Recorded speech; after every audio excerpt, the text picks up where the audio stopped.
Wow.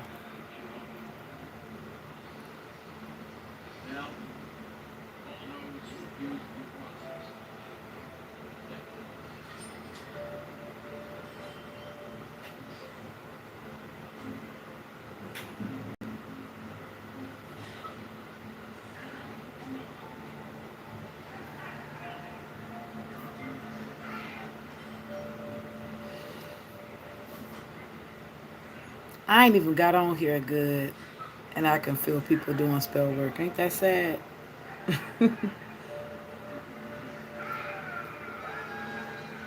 How y'all doing, babies?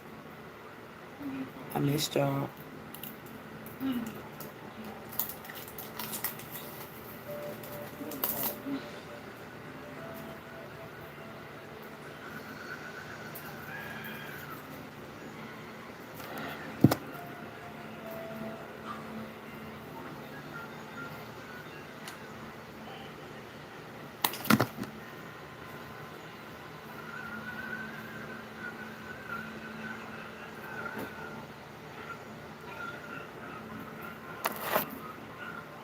What's up? I'm about to talk to y'all. I'm just setting up something. So.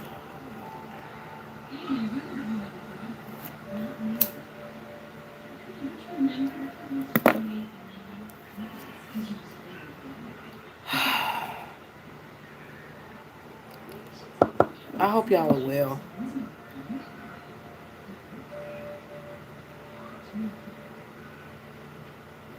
Like my hair.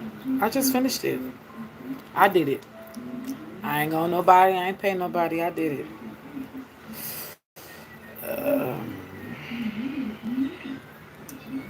If it would be nice to sit in somebody's chair and actually get some work done, but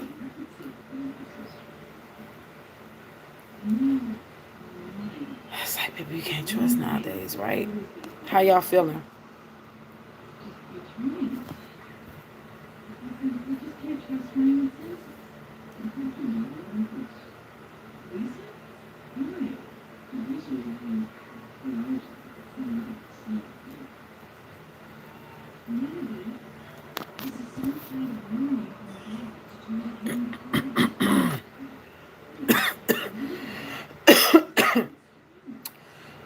Oh, Lord, choking on my own spit.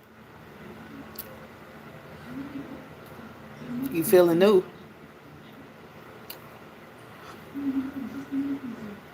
Okay, Shannon. Do you drink coffee?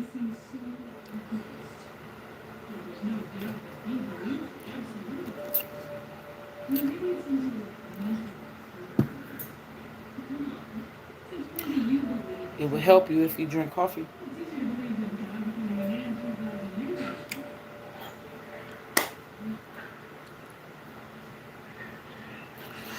Let me tell you something. Spiker. I don't know if I be saying your name right. But let me tell you something. I prayed a long time ago when I was in high school. I prayed to God to teach me how to braid and do my own hair because I remember this one girl. I asked her to braid my hair and she told me yeah, but she was mad because at the time she was braiding my hair, there was a basketball game going on now, not just because her brother was playing, but that was the thing back in the day, was to go to the basketball games and go look at the boys. Like that was the thing. Now I'm not gonna lie to y'all, my mind was not really on boys like that when I was in high school. Yes, I was kind of like I was a popular kid, but I was a loner too. Like it, don't ask me, it is very weird. But I was a popular kid, but I was a loner. And if I did hang with kids, I always found myself with like like who the popular kids rejected in school, right? And who they picked on, because I didn't like bullies. So I found myself taking up for people that sometimes got me in trouble. My mama didn't like it. They would be calling up They would be calling to the house, calling her. She'd be mad at me. Years later, we would be in the store, and the little girl that I took up for would be like, yeah, for all those times that you was taking up for me or fighting for me on my behalf. And my mom would be looking at me like, girl, is this why they was calling me? It was weird. But anyway, yeah, when she was like really pissed, I see she was mad. She was like angry. She was mad. And I was like, you know what? I'm not about to be asking nobody to be doing my hair ever again. Not like that. Like, it's got to be something that I really don't know how to do. And so I just learned how to do hair, and then I got girls. So I had to learn how to do hair. If I didn't have to learn how to do hair for myself, I definitely had to learn how to do hair for them. But honestly, like, YouTube is your friend. I learned how to do stuff from YouTube. And let me tell you something. My French braiding game for my own hair is not strong. But I've learned how to do certain things and mask them and make it work. This is crochet in the back. This is crochet in the back. Bantu knots in the front. Burgers on the side. I did that. And it was an inspiration from, I'm going to be honest with you. I used to have a screensaver on my phone of like this little melanated, dark skin, golden chocolate, alien goddess looking thing. And to be honest with you, she reminded me of my second child. So I had her on my old phone for the longest. And she kind of had this hairstyle. And then I seen it again. And I was like, I'm going to do this on myself because I think it's how I wear wigs. Just because, that on and off. I love that on and off where I could be able to take something and put it on my head and become a whole nother woman while my hair is protected underneath. If I want to go short today, long tomorrow, I like the convenience. But I was like, it's motherfucking hot. So I was like, braids it is. Braids and bantu knots. Not only that, but I feel like a goddess. I feel like a goddess with this. Shit, I am a goddess. Anyway, I hope everyone is well. I'm not really with this YouTube shit, with this whole being able to see subscribers, count subscribers. I don't like all of that. Because niggas be pocket watching, you feel me? And they think just because you got a certain amount of subscribers that equals a certain amount of whatever. You can't care what people think. On the flip side, you got to be careful because people out here are weird. They weird as fuck. They crazy. And, it's all love and light here. Yeah, it is. It's a mix of Bantu, Fulani, and Ethiopian. Yep. Can you turn it down? I got asked this how many times before I went live. I don't know. God bless the child that got his own. Okay, so I wanted to come to y'all with a word. I pray that God blesses my thoughts, my words, my actions. Because I do come in love and light, but I also come with a warning. I come with a sword. I want to just break this down. You can read it for yourself. 1Kings chapter 22. It basically tells a story, and I'm going to paraphrase it and tell it to y'all in my own little way. Y'all know I kind of like putting like ghetto Bible stories together for y'all. But anyway, Baby Mystic is in the back. Shout out to Baby Mystic. Y'all already know what time it is. But that's what world we live in, right? You're going to have things left and right. You're going to have to know how to roll with it. Nevertheless, that will be done on earth as it is already done in heaven. Yes. Our Father who art in heaven, holy is thy name. Anyway, thy kingdom come, that will be done on earth as it is in heaven. Give us this day our daily bread and forgive us of our trespasses as we forgive those who have trespassed against us. And lead us not into temptation, but deliver us from evil. For yours is the kingdom, the power, the glory, the honor, the riches, the love, peace. And you bestow that upon your children forever and ever. Amen. And the meek shall inherit the earth. It is so non-reversible. There was a prophet named Micaiah. 1 Kings chapter 22. And this prophet, Micaiah, was summoned by a king named Ahab. Now, a lot of you know Ahab from the Jezebel story.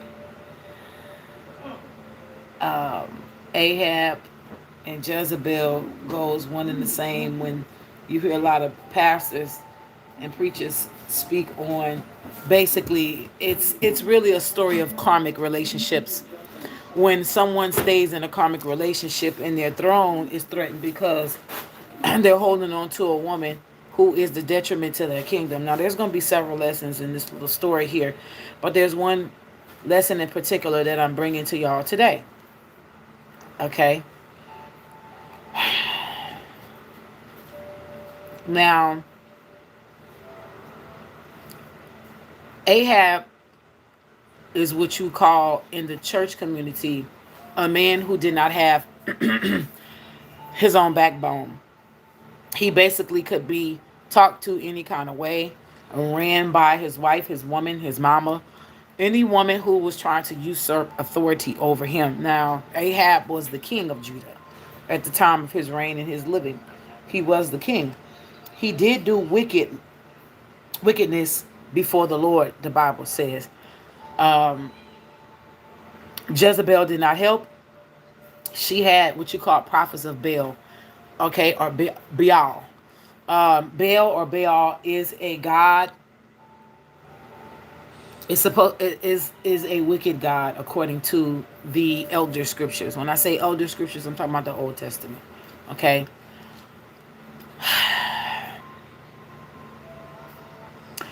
Baal comes from a derivative of, or it's shortened term for Beelzebub, which means the Lord over the things that fly. Now, when you say Lord over the things that fly, the Lord of the flies, it is supposed to be of every unclean insect, okay? This would be even things that are larvae, like maggots that eventually turns into things that fly. So this would be moths, flies, hornets, wasps, not bees, anything that stings with malice, okay? Anything that is driven toward feces, anything that eats anything unclean, right? So she was in cahoots with spirits and energies that was connected to Baal. And because that was his wife, he was connected to what she was connected to, because even though he ruled from the throne, she ruled his heart and his head. So therefore, it did not matter that he was sitting on the throne. She ruled him. She eventually succumbed to her own insecurities and pride by going against the prophet Elijah. You can also read that. Now, she eventually died the way Elijah said. She fell out of a window and the dogs ate her up her body. So it's safe to say she didn't get a proper burial because she was consumed by dogs, right? Also, her body was torn into shreds, which indicates, let me just say this, to me, as a prophetess, as someone who looks into, you can call me psychic, those titles don't bother me. As a child of God, who is an oracle of God, who is chosen to speak for God and see the things that God wants them to see, I'm not putting myself on a pedestal. I'm one of many that is ordained in this earth. Okay.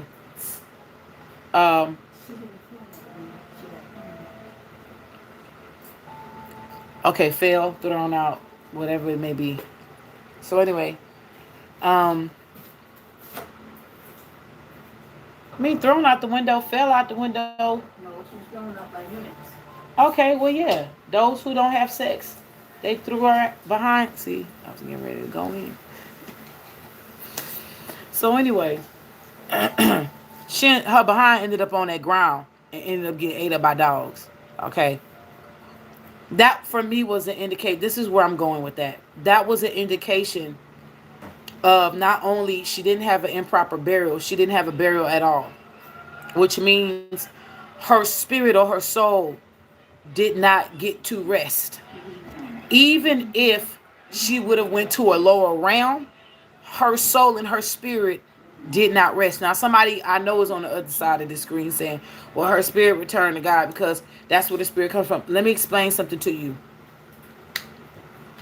When I say spirit, I am talking about whatever invocations of her lifestyle she led, her soul and her spirit merged. And she's been stuck in that energy ever since. Okay?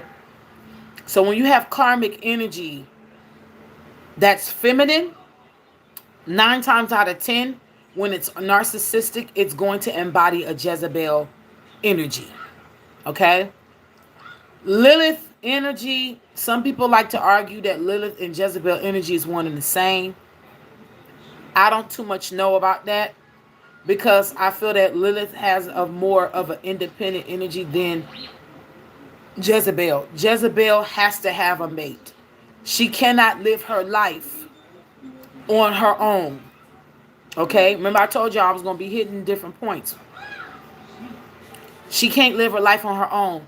Lilith, on the other hand, doesn't mind being without a man. Okay?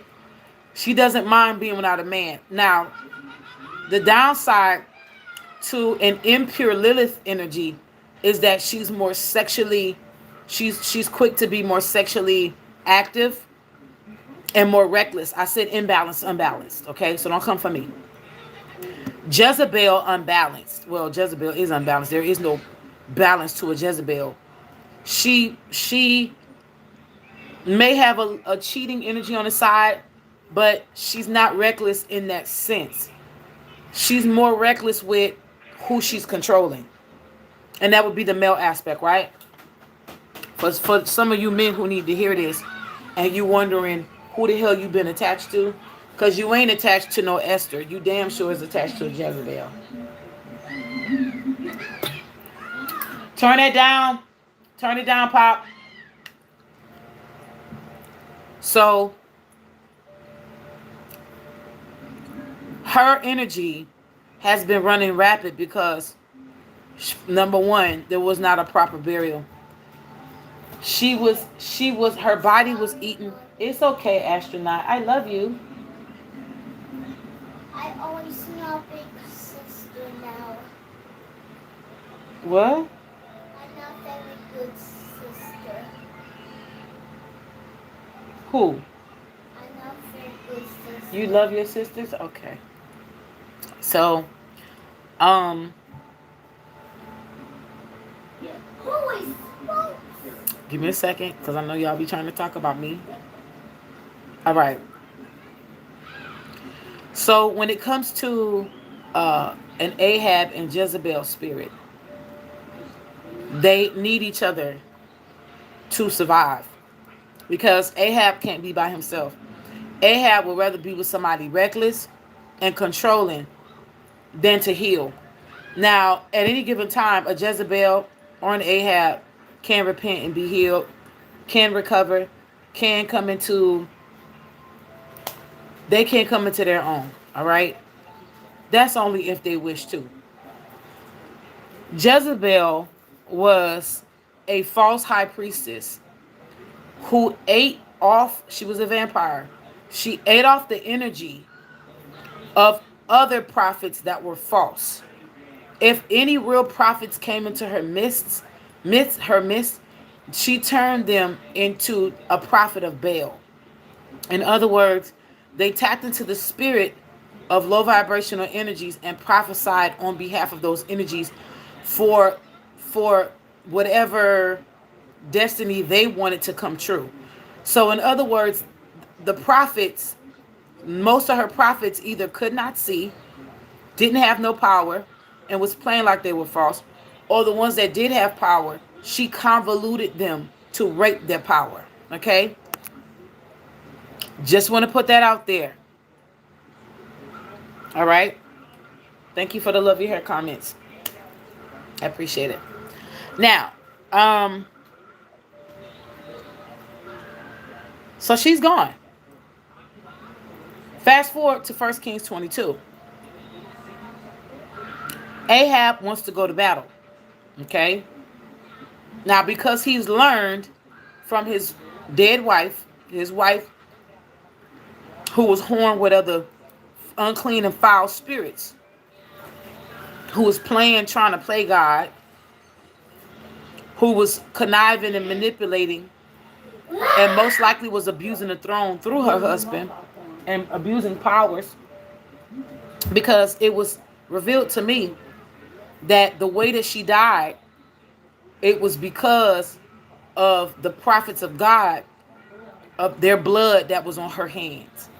She had dismembered people in the past, and this is one of the reasons why Elijah was afraid. He had got afraid. If you go back and read, he ran into a cave because she was after him. Let me go run back, and then I have not lost my point, okay? I have not lost my point. I just want to run back real fast. The prophets of old carry swords, okay? They wasn't no punks. They shed blood. The true prophets and seers of old did not play. When they walked into cities, the gatekeepers of those cities would ask them, "Do you come in peace?" Because they knew when they seen a prophet or a seer, they were afraid. Because when they showed up on the scene, they knew God was either coming to prophesy blessings or God was about to test some up. You hear me?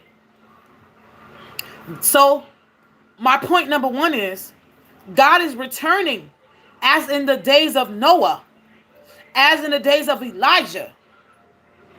God is getting ready to put fear, or is putting fear back in the hearts of the righteous, the people, when they see righteous seers and righteous prophets and prophetess and high priests and high priestesses of God. Y'all gonna have to start asking us, are we coming in peace? Because it's about to be some head cutting. Do you understand? Jesus said, I didn't come to bring peace. I came to bring a sword. I'm coming to cut some shit up, in other words. And this is what it is. All right? That's real point number one. All of the sidebar points, yeah, I know y'all got that, but that's bar number one. Okay?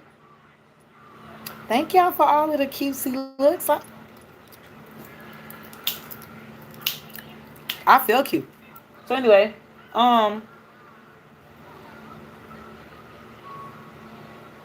Elijah had a sword. And when the false prophets of Jezebel came up against him, just one him. It's a whole bunch of them, and it's one him. And they said, okay, listen, you come, you going to petition your God, and we going to petition our God. And we going to see who going to light this altar on fire first. Who can call down fire from heaven?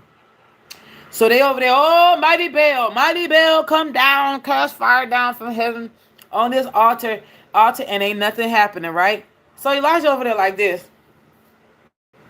Okay. Like, okay. Saying to himself, are they done yet? Ain't nothing happening. About 20 minutes to pass. He over there, he started tapping his foot. Now 30 minutes in, he thinking, now this hilarious. He like, hey, maybe you ain't maybe you ain't cutting yourself, because not after a while they start cutting themselves. As if they shedding blood is gonna cause their God to answer them. Now, point number two. There is no allies in the kingdom of darkness.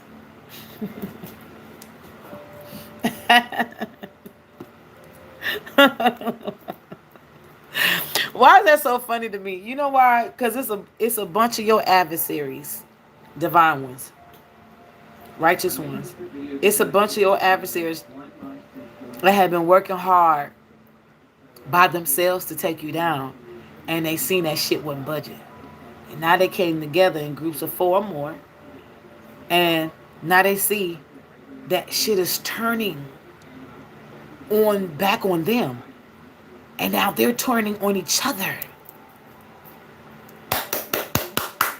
Great job. You should know not to come for God's children. But these things must be in order to fulfill the Holy Scriptures. You have to have dummies, right? So, and not only that, but let's say some of these children of darkness are smart. They will never outsmart God. And we say this to boast in our God. We don't boast in our own accord. Because everything that happens for us in our divine favor is never of our own power. It has always been God, the Most High. Okay? That's point number 2. So we're thankful and grateful for the power, the grace, and the mercy of God always being for us, standing in the gap for us, and allowing lesser deities and lesser gods and energies and ancestors to help us on this journey on our behalf. I'm telling you, and the angels to be with us on our behalf. Because if it had not been for the Lord who was on our side, where would we be? And that may be cliche to some of y'all, because that's what the old church people would say. But let me resurrect the old elders of old. I'm thankful and grateful that I was able to sit on the front with the mothers of the church and that old spiritual creaked up church that I grew up in. Israelite divine number 2. Do you understand? When I was a little girl, when a woman ran that church. I grew up in a spiritualist church. Well, we knew what time it was. You understand? I was I was spirit-filled at the age of 2. Some of y'all don't even understand why your children have been going through stuff since they was in the womb. It's because they was being equipped for this journey already. Like Baby Mystic. They was being equipped to start busting heads open. They came here. Their cries been making kingdoms fall. Every time your child wept for your breast milk, somebody kingdom of darkness is falling because they're a child of light. Do you hear me? That's why they keep talking about these quarantine babies and these starseed babies. Let me tell you, and the more we keep popping out, guess what? Them children gonna be slaying from the womb. Do you hear me? Slaying from the womb. We giving birth to gods. I don't think y'all understand what's happening. I'm telling you, pay attention to how they leaping.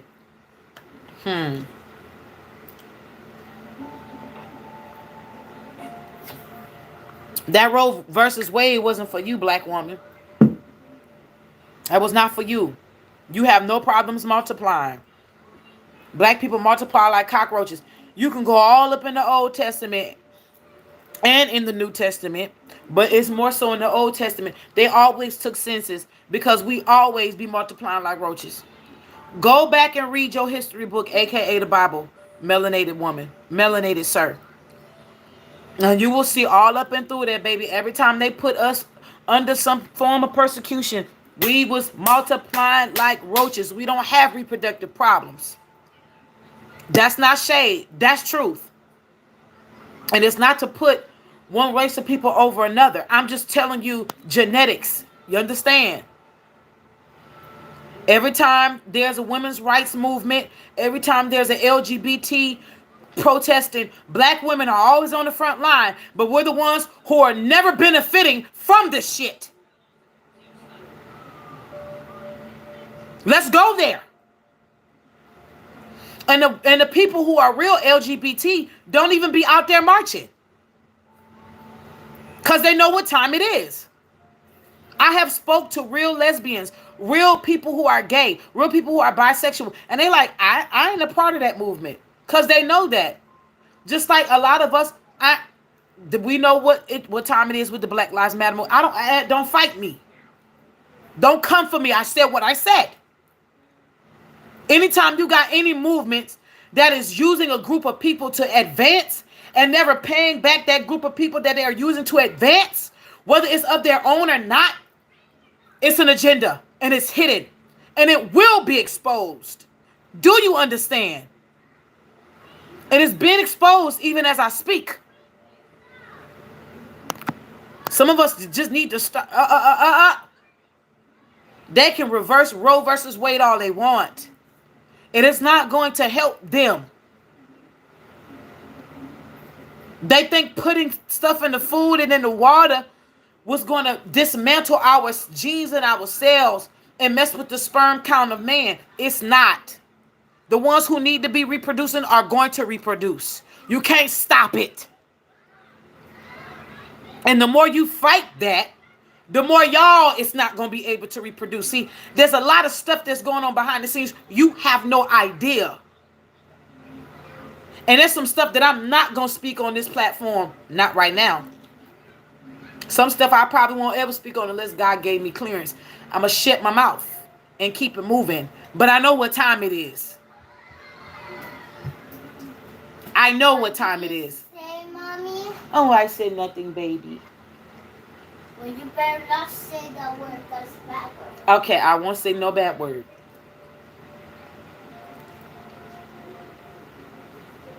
You better not. Okay, okay, baby. You said the wildfires in Europe. Let me tell you something, Maya. I'm going to say this to you, and y'all can ask questions. I'm still on my Ahab and Jezebel and Elijah stuff. Don't think. This has everything to do with what I'm saying. Because, see, like Charleston White say, I got that old nigga spirit. I come from the prophets of old. You understand? I come from an old line of something that can't be explained or understood by a carnal mind. You understand? And I come with a sheath. And I got a sword there.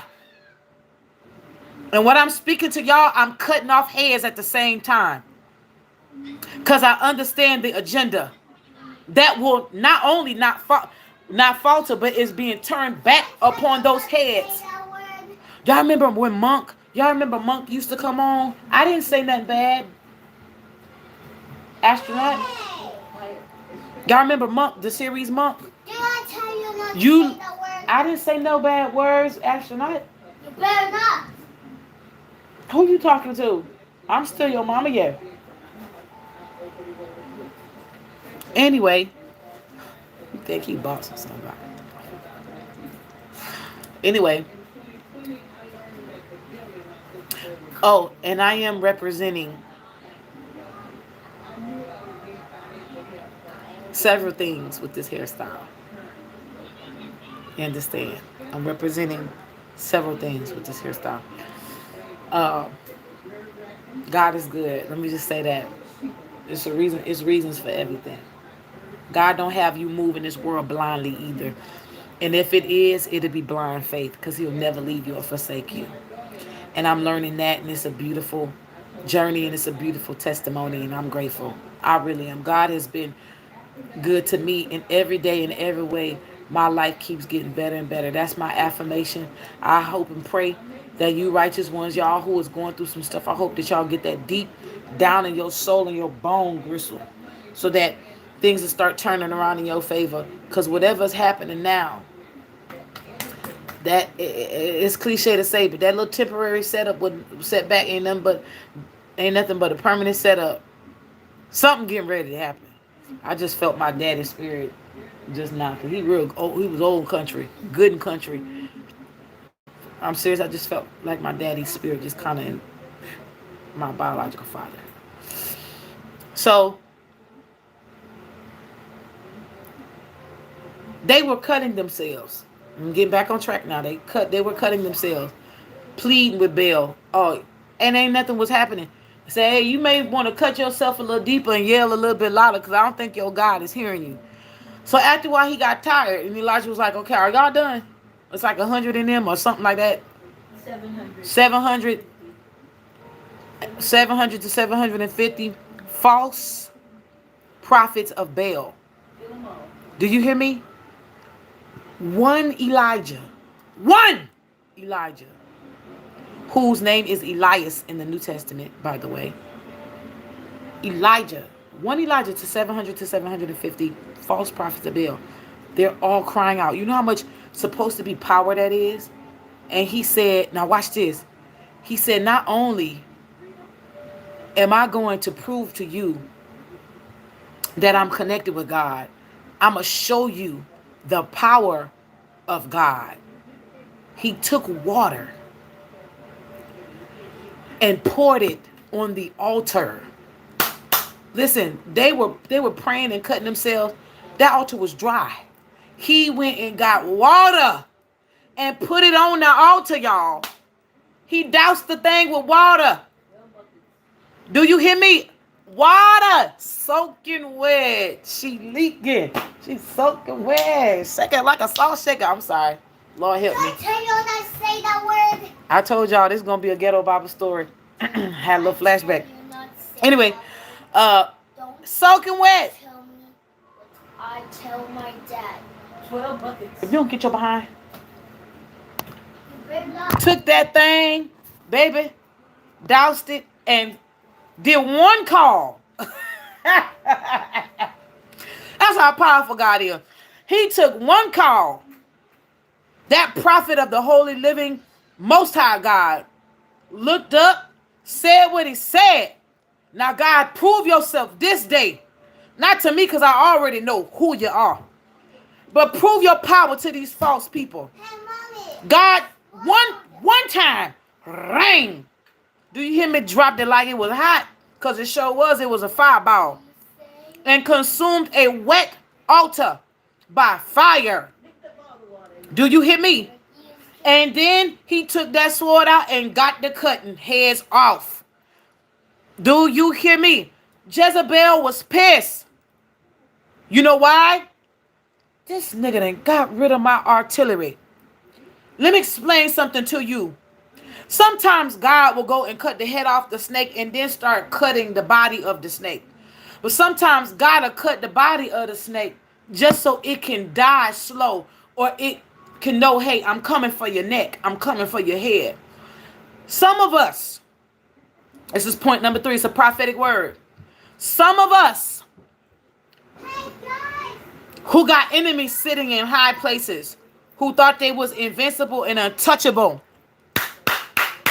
For some of you, they sitting in some extreme high places, higher than what you think. You understand? Some of that, listen, some of them you may see them every day on TV. Some of them may be the nameless face sitting on a board of a high Fortune 500 company. Okay? For some of you, it may be a conglomerate of folks. For some of you, this may be somebody in your family, and you don't even know they sitting in a high place of Baal, and they sitting on the altar. This may be some secret society folk. Not all secret societies are evil. I'm just trying to help you with something here. They may be in a high position when it comes to where you are in the 3-dimensional realm, but they didn't understand your spiritual ranking, and so they got you confused with their mama or their pappy. That's what happened. They got confused. They got you confused with their little dog and their little cat that they went and bought last week from out that kennel club. They got you confused with the man down the street. They got you confused with the little prostitute down the corner. They got you confused with themselves because you outranked them in the spirit, and they came for you.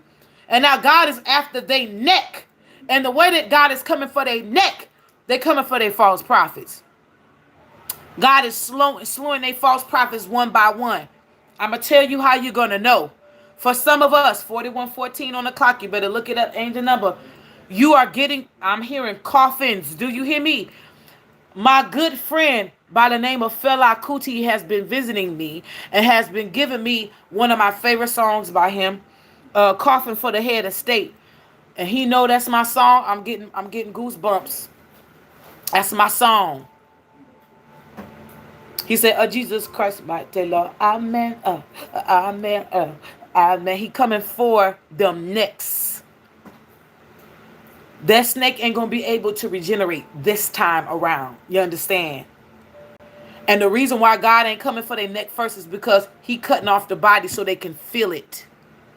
I want you to feel, for every time you came for my child, for every time you came for their prosperity, for every time you came for their peace of mind, for every time you came for their beauty, for every time you made them cry, for every tear that came down their face, for every time they contemplated offering themselves because of the stuff that you done to them, you gonna have to pay 100-fold plus then some.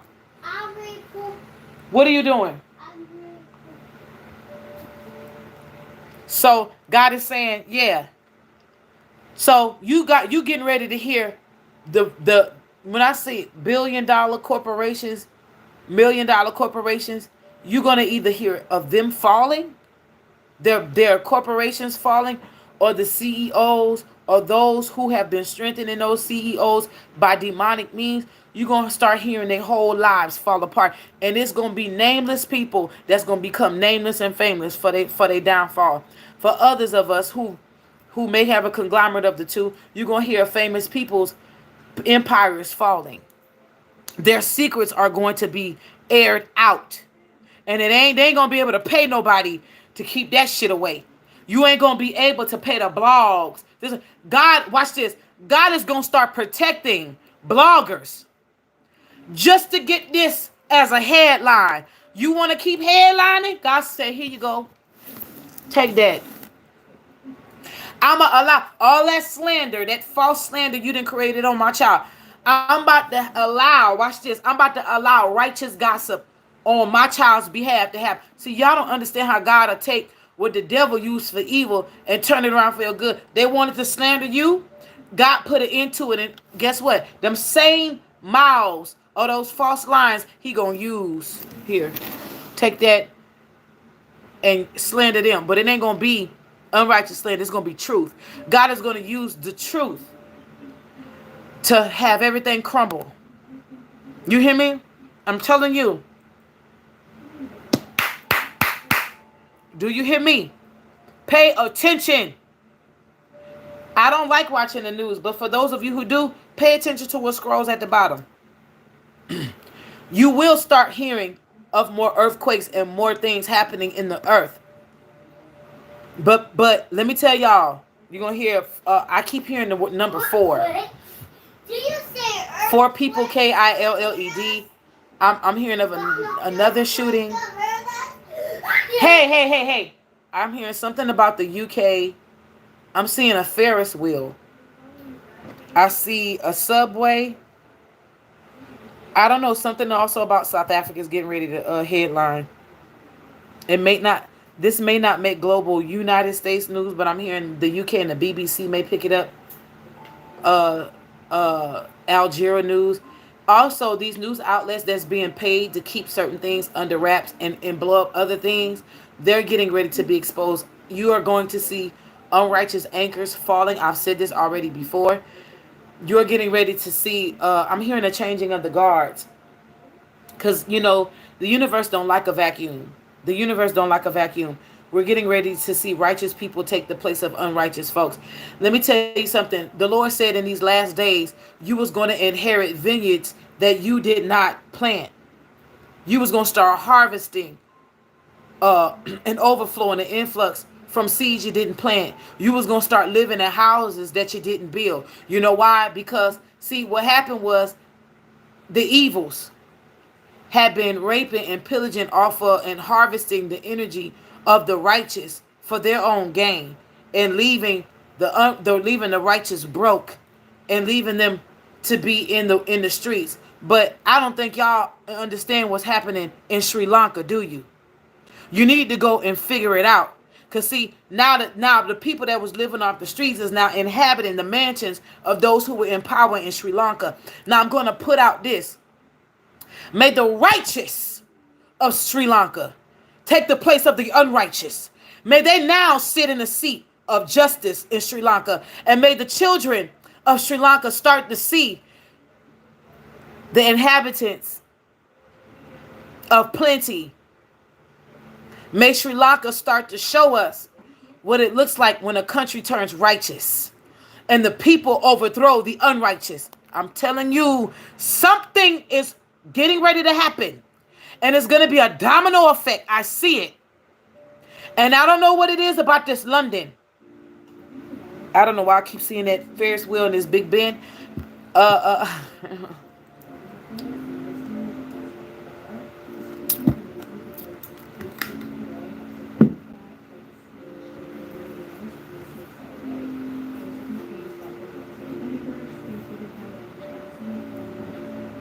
Let me tell you something. Lakshmi, Kali, Shiva, Shakti, and a bunch of other ones. But those 4 is over Sri Lanka right now. Stay right there. What, baby? I'm sweating. Uh-huh. Stay right there. Get right there. They over Sri Lanka right now. And they're watching over some things. And there's a changing of the guards. And Kali Ma is hot. You understand? I don't think y'all understand what happens when y'all come for deities. You can't kill them. You cannot manipulate them in your favor. You have to obey the laws of the cosmic universe and multiverse. You got to come correct or don't come at all. Because let me tell you something. When you misstep, you ain't got, when you don't have, I heard Pleiades. I heard Pilates and Pleiades. I heard both of those. Pilates and Pleiades. 7 sisters. I heard Subaru. Something's getting ready to happen. Sidebar conversation. I wanna put this out to those of you who are unrighteously funneling people's music and creativity and passing it off as your own. To the young lady whose song was stolen and passed off, I don't know of what Asian sort, if he was Korean or Japanese or whatever. I don't know why that happened, especially if it was unrighteous. You have not seen the beginning of you being atoned for concerning that. We as a people are tired of being copied and not taken up for. Let me explain something to y'all. Everybody want to be us until it's time to be us. You don't get those rights and privileges no more. If you going to be us, you going to be on the front line with us. How about that? Huh? I don't care how many BBLs and Botox in your lips you can get, baby. If you can't be on the front line with us and take our pain with us, leave us the fuck alone. You can't be me. I am the original. I'm not a copy. I'm the blueprint. You understand? And that's not cockiness. I stand in my God energy when I speak. That's not being cocky. And there are people who are true LGBT and not of the LGBT movement, but are of LGBT lifestyle, who don't agree with calling trans women real women. You can't get mad at Macy Gray. I stand with Macy Gray. Let me tell y'all something. Let me tell y'all something about this agenda that is happening. Because what's getting ready to happen is these people that are higher up has caused these lower people to think that they got some kind of power as long as they attack real women. If you ain't born with a uterus, you ain't born with the God-given ability to push a baby out or to get pregnant and hold a child for 9 months or however long God gives you the ability to hold a child, you're not a woman. I don't give a damn what artificial stomach or womb you go get put. You're not a woman. I stand behind Flame Monroe. I stand on my square and I double down. And those of you who are attacking those who are supposed to be your LGBT sisters and brothers who are speaking the truth, you're going to fall. And you're going to fall. You've already fell on your own sword. You can get mad all you want. The truth is the truth. You listen. And let me tell y'all not going to like what I'm getting ready to say next. But my sisters, my melanated sisters, some of us, not all, some of us are to blame. Some of us are to blame for this saucy Santana energy. Okay? Some of us are to blame. Not all of us. Not me. Some of y'all are to blame. That y'all been putting some of these gay men on pedestals, honey, and they've been telling you that I'm the one that can teach you how to be a woman. No, you can't. You learn how to be a woman from watching a woman. A woman raised you. There's nothing wrong with a man standing in his femininity. And look, I don't stand against anybody who has been who genuinely feels like they love the same sex. I don't give a shit. I don't pay your bills. What I have a problem for is when you coming for me because I'm what you want to be. You don't get to tell me what the hell I get to do with my body when you want to be me, bitch. You understand? I'm coming for your neck. You don't get to tell me how much of a woman I get to be. You're confused. And I stand behind me. Comfort him if you want. May the angels of the Lord start smiting people left and right. I'm not playing. What's going to happen if the world gets rid of real women? Ain't nobody going to be born, you dummy. So just like man and animals are supposed to dwell together, respecting the space. I know not to go play in the forest all the damn time when I know they got wild bears and shit. I respect them. They know not to be coming into the town. If a wild animal comes into the town, it's because there's something going on. I'm not calling these people wild animals. What I am saying is you stay there in your lane. And I'm going to run my Florence Griffith Joyner over here. You run your lap over there, motherfucker. I'm going to run my shit over here. Well, you may be doing the 400 meter. I may be doing a relay. We in two different competitions. And I don't compete where I can't compare. I'm competing with me. I don't believe in competition. We're too different to compete. That energy of, I don't believe in that. And I'm not knocking nobody, but the voice and I think it's American. I don't think those competition shows are for what? You got how many people competing with how many different types of voices? You got 3 sopranos and they all sound different. 2 altos and they sound different. Tenors, one got one range from here to there, the other one. What are you looking for? One specializes in country and the other one can sing 3 different genres. This one can sing in 5. This one can sing classical. What are you looking for? How can you make them compete?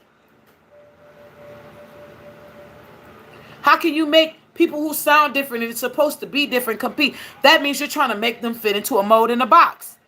That is the only way y'all can compete, y'all. I'm sorry. Somebody kingdom just crumbled right there. Because somebody who's listening to this under the sound of my voice, you've been put in a third party. You've been put in multiple parties. I just heard somebody say, I'm hitting somebody's nail on the head. Do you hear me? A man or a woman is making you compete for your love, their love, by justifying them cheating on you and treating you like crap. And guess what? You the highest of his little harem.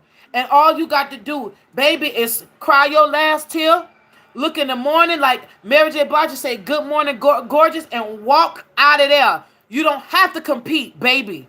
You are the one. And the moment that you do that and you walk away and you start glowing up, he or she is going to be sick. Because they've been feeding off your energy this time. They know they got a bag full of hoes that don't mean no good. They know them niggas ain't no good. They keeping you around because it boosts their ego every time they make you feel like shit. Because all they doing is transferring energy. You feel like shit because they feel like that about themselves. And the reason why you crying and they smiling is because they keep stealing your good energy. That good ass product you keep putting out every day you wake up in the morning. I'm speaking to somebody. I have clients who are LGBT that is telling me they do not agree with saying real women that trans women shouldn't be called. You can't get mad. If you're a trans woman, baby, you're a trans woman. I respect you for being a trans woman, but don't get mad at me. You're mad at God. You're mad at God because you believe you were born in the wrong body. You went and got it fixed, and that's not enough for you. You take that up with God. You were born in, listen, baby, God don't make mistakes, and you are beautiful, whatever way you are. Whether you are trans, whether you bi, lesbian, gangster, you just got to know how to love you and stop attacking everybody. And real people who are real LGBT will understand, they know that. That's why they ain't saying nothing. That's why they quiet and they letting y'all hang themselves. I'm telling you, not all black people is down with Black Lives Matter. We know what the fuck time it is with that shit. We know how other black folks use other black people. We ain't no dummies. You can't get mad at some of these. Listen, I don't believe in political agenda. Shit, I don't do that Democrat or Republican stuff. I think of policy. Who gonna do the best for who? Are you coming in here with some bullshit? Or are you coming in here to make the country better as a whole? See, it's about policy. It ain't about politics. Some of y'all get caught up in that blood and Crip shit. Yeah, I'm talking about the government. They Bloods and they Crips. Oh, what you thought it was L.A.? Oh, you thought it was Long Beach? Oh. Shout out to the 213. Oh, you thought it was just Crenshaw? Your gang members got badges. Your gang members are in the House of Representatives. They're the ones who are passing and creating laws under your noses. Okay, you ain't gotta like me, but you can respect me. I don't care. I said what I said. And I stand on it. I stand on it. Now, is everybody evil in that arena? No, God is getting ready to show who is righteous and who is not. I'm telling you, lines are being drawn in the sand in secret. Y'all have no idea what's coming down the pipe. Not getting ready to, it's coming already. It's in the works of coming down the pipe. Y'all can't be upset. And let me speak to y'all. Let me speak to some of y'all men before I get back on my points, because all of this coincides with Ahab and Jezebel energies and Elijah's spirits. Because let me tell y'all something. Elijah did all of that, and it was beautiful. Elijah did that, and when Jezebel came for his neck, he ran and he hid. And God had to tell him, "Hey, look, I'm still that same God, you know." And even as I'm talking to y'all right now, don't think I don't know. I come in the spirit of Elijah. The worst is behind me. I'm going to let that marinate. Whoever caught that going to catch it. Jezebel can't come for me. Jezebel came for me last year. And God brought me out of the thick of it. Do you understand? I'm home, baby. And God can move me anywhere in the world and I'll still be home. You know why? Because God walks with me. God is with me. I ain't got to run to no cave. I've already ran before. That was it. I had my cave moment. Now God has elevated me. And I'm still humble. I'm just telling this for those of you who are getting ready to walk in what I just came out of. You're being elevated to Elijah status, righteous ones. So for those of you who understand it, I just heard, y'all gonna feel it. The goosebumps gonna hit y'all. Some of y'all who are under the sound of my voice, who just defied the armies of Baal, you are listening to this. Y'all are under the sound of my voice. You're in your cave. You may be in your car, living out your car right now. You may have ran because somebody came for your neck or they came for your life. God said, be not afraid. Stand in your power. They can't do you nothing. I'm that same God that made fire come down from heaven and consume a wet altar. Do you hear me? God said, you ain't got to run. I got this. Just put them shades on and watch these fireworks so you won't get blinded. Because I'm about to blind everything that's not of me. Do you hear me? Like the snakes that come out in June here in the South. They come out, but they blind. They more aggressive because they can't see. They come out of hibernation. So they just biting every little thing they wrapping around warm. They can't see. That's why they're aggressive, because they can't see. But that's what God getting ready to do. He about to blind all these foul demonic snakes. And he about to let them king snakes, them king cobras out. You understand?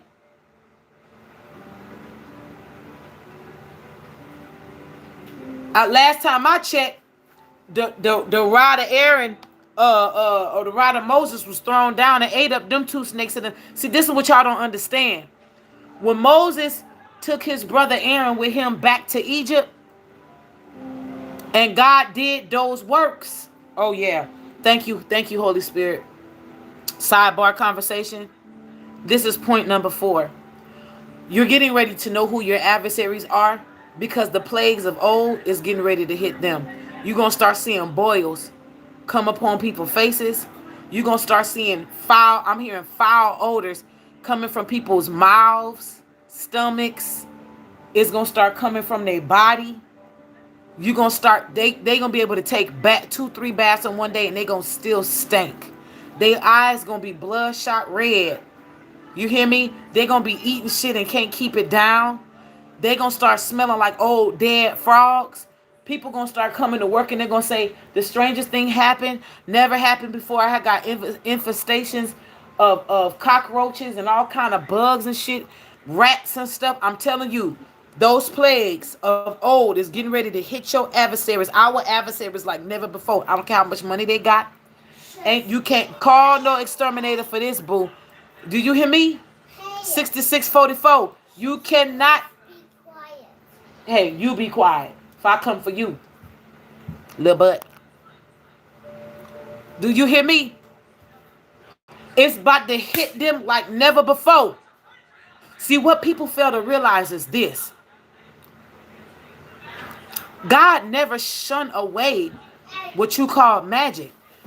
God never shunned away the metaphysical, because in order for you to shun away the metaphysical or what you call magic is to shun away or not believe the phrase God said let there be light and there was light. See, out of nothing came something, or out of nothing came everything. Out of the womb of God, the sperm penetrated the egg, and the egg chose that sperm, and light was there. That was creation. It was the masculine and feminine coming together. So if anything, if there was a big bang, God said, let there be light, and then bang, there it was. That explains it.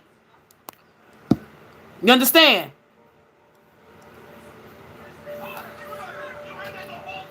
Do not be afraid, children of the righteous, of the Most High God of love. Nothing shall come near thy dwelling. And let me just tell you something. If anything befalls you and you righteous at this time, and this is going to be for very few, I don't know why. This may be something that may strengthen your immune system toward it. But I'm hearing that going to be very few, or if not, slim to none. But I'm telling you right now, God has already drawn a line in the sand. And God is getting ready to... Listen, I don't give a damn how big or small these people are. I don't care how famous or how infamous they are. I don't care how famous or unfamous they are. I don't care if they got $1 billion or they negative billion. I don't care. It don't matter. You're getting ready to see who's who. You ain't got to put on They Live shades for this one. You ever seen the movie They Live? Every time that man put on them shades, he seen everybody for who they are. You ain't got to put on shades for this. It's going to be in your face. And let me tell you something, you unrighteous pigs. You best be real careful. Because God is willing to do all 9 plagues in your life, including the last one. You go back and read which one that was. It's unfortunate, but you best be careful. Because, see, I'm still trying to figure out who was responsible for my daughter leaving here. And when I find out if there was indeed magic involved, I ain't just coming for your neck. I'm coming for everything. You understand? And you best pray that God tell me to leave it alone. Because if I do find out that my child had to leave here by way of somebody's hand and magic,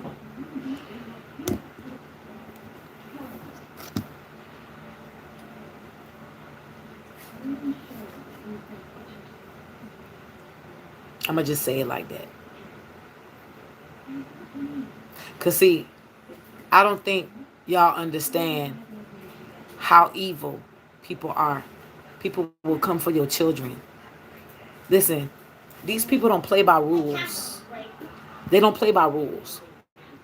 They come for you and everything you have, you own, you give birth to and all that. And they don't think that shit gonna come back on them. But let me explain something to y'all. There is a such thing as righteous anger of the Lord.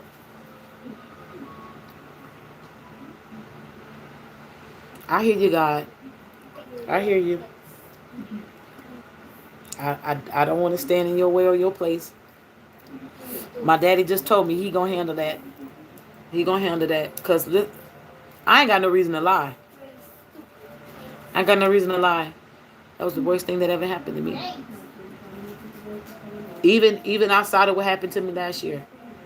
Me having to put my child in the ground haunts me to this day. When I say haunt, I'm talking about I still cry like it happened. Some days, y'all don't have no idea.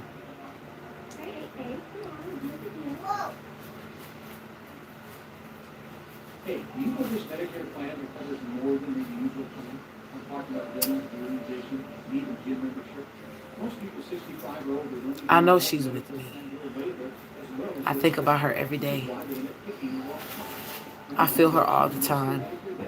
She's with me. I'm grateful and thankful for the times that I had with my baby girl. But I can't deny that I don't get angry. I get angry.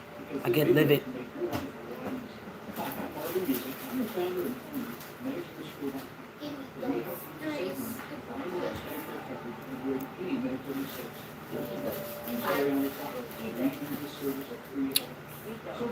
Anyway, God never shunned away the metaphysical realm. That realm is more alive than this three-dimensional realm. Can you turn that down a little bit? From this three-dimensional realm. God never shunned away. See, you call it metaphysics. Some people call it magic. Some people call it whatever, right? It doesn't matter. It's not what you know. It's what you do with what you know. Are you hurting or are you healing? Are you helping or are you hurting? Are you tearing down? Are you building up? What are you doing? What kingdom are you working for? See, when you got gifts like that supersede the three-dimensional realm, you either working for one or the other. You listen to me. Even those who are called, even the few who can walk both worlds, they still have an alliance to one over the other. Don't think righteous angels can't get dirty. Don't think that God won't allow them to. I don't think, see, a lot of y'all don't understand the true meaning behind the left-handed path. That's why y'all say certain things. And everything that looks demonic ain't demonic. And everything that look righteous ain't. You got to look deeper. And that's why I pray that prayer a lot of the times on this channel when I say, may God always keeps us and make us like the sons and the daughters of Issachar so that we may be able to discern the times and the seasons that we're in. But also open our third eye to the degree that we can clearly see without us having to second guess. That our discernment be so on and popping, we ain't got a second guess. And we ain't even doing the first guess. It won't be no hypothesis. We'll see it for what it is and be able to move accordingly. 1:11 on the clock.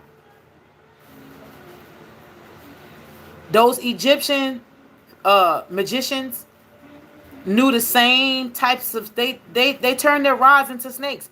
They threw their rods down alongside of the rod of Moses or the rod of Aaron. But it was the righteous rod that swallowed up the two snakes of the Egyptian rods. Right? So it's 1:11:44. The angels is in the building. The angels of God in the building. What's up? I know y'all watching. Thank you so much. In the three-dimensional realm and up and beyond. I just heard myself say, shout out to Metatron and Sandifine. Now, you know, God forgive me. I do be going into the flesh sometimes. I just said, I wonder if Sandifine is Sandifine. Child, something wrong with me. I need to go on a date. Okay. All right, enough of my ranting. So, to close the Elijah chapter, don't be afraid. God is getting ready to elevate you even the higher. I have moved from Elijah energy to Elisha energy. I'm double mantled.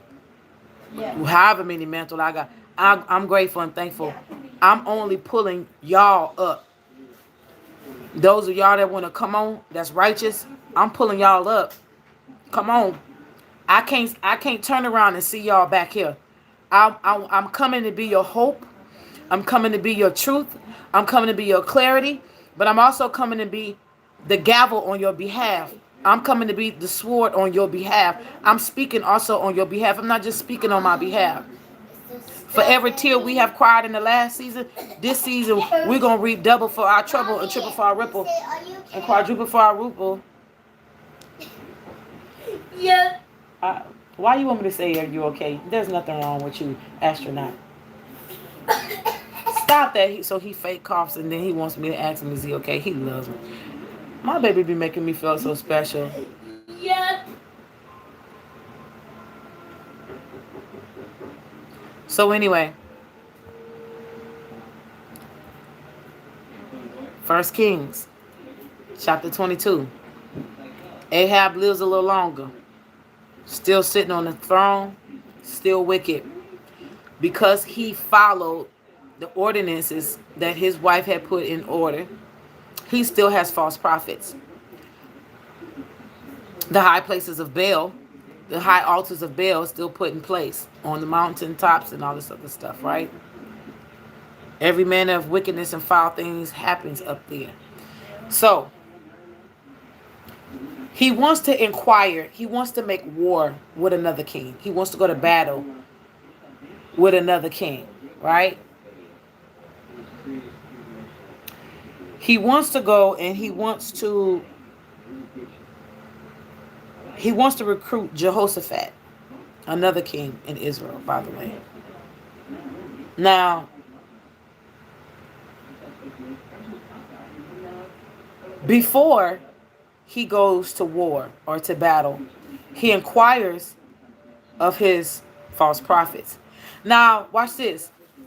This lets me know that Ahab's discernment strengthened for the good when his wife left, when she passed. I'll tell you why.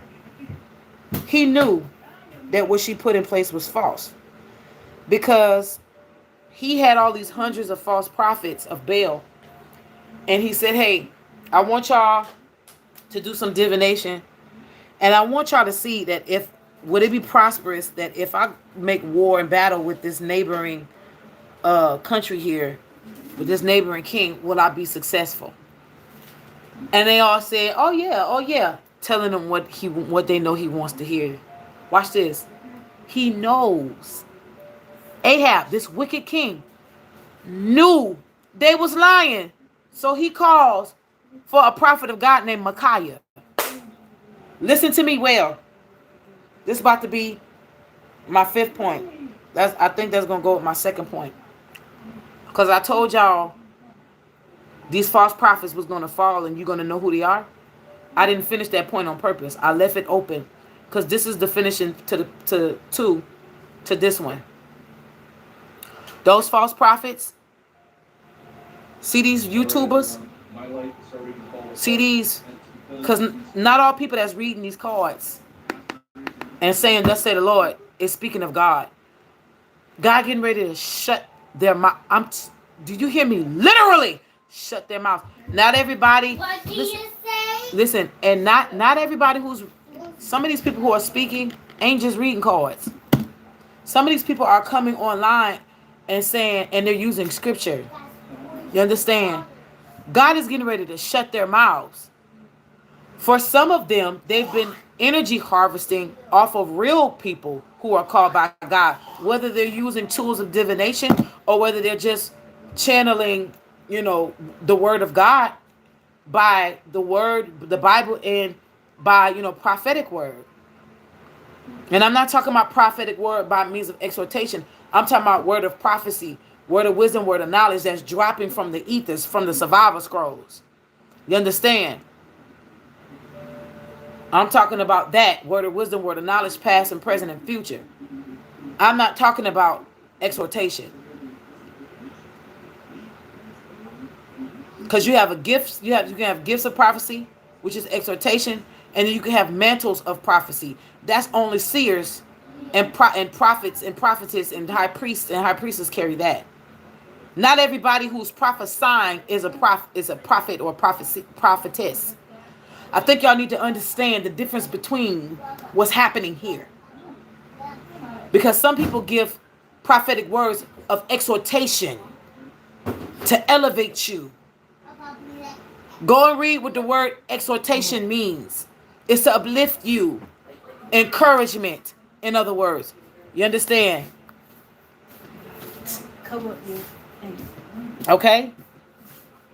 So, with that being said, he calls for Micaiah. You hear me? This wicked king who had these false prophets, knowing they was lying to him, calls for a real prophet. One real prophet out of all these fake prophets he had. He said, now look at here. I'm going to call for this one prophet. He don't never tell me nothing good. He always prophesying something against what I want to hear. I'm going to call for this nigga anyway. Can y'all summon this prophet Micaiah for me? I really want to know the truth. Am I going to win this battle or not? Can I go work? Can you go to work? You working right now. You loving on mommy. That's work. That's work. I love you. Is that getting itches? Okay, you got the issues? Well, scratch your head and go over there. I need some lotions. Ouch!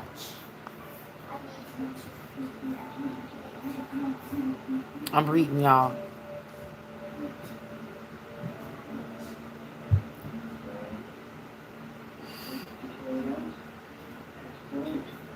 Let me tell y'all something. I'm going to say as much as I am permitted to say. Because Benita is talking about the picture that I put up holding my daughter. So the picture that I have on Instagram, the last picture that I've ever put up, I have not posted another picture yet. The picture that you see me holding my baby, her name was Lissetti. My child was named after Psalms 119. Okay? God's word will be a lamp unto my feet and a light unto my path. My child's name translated from Setswana into English, Light Path. Okay? That was her real name, Light Path. My child was literally used as a path of light in my life.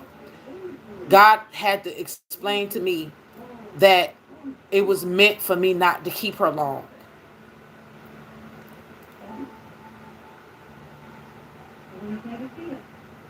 Because she was meant to cross over to light my path.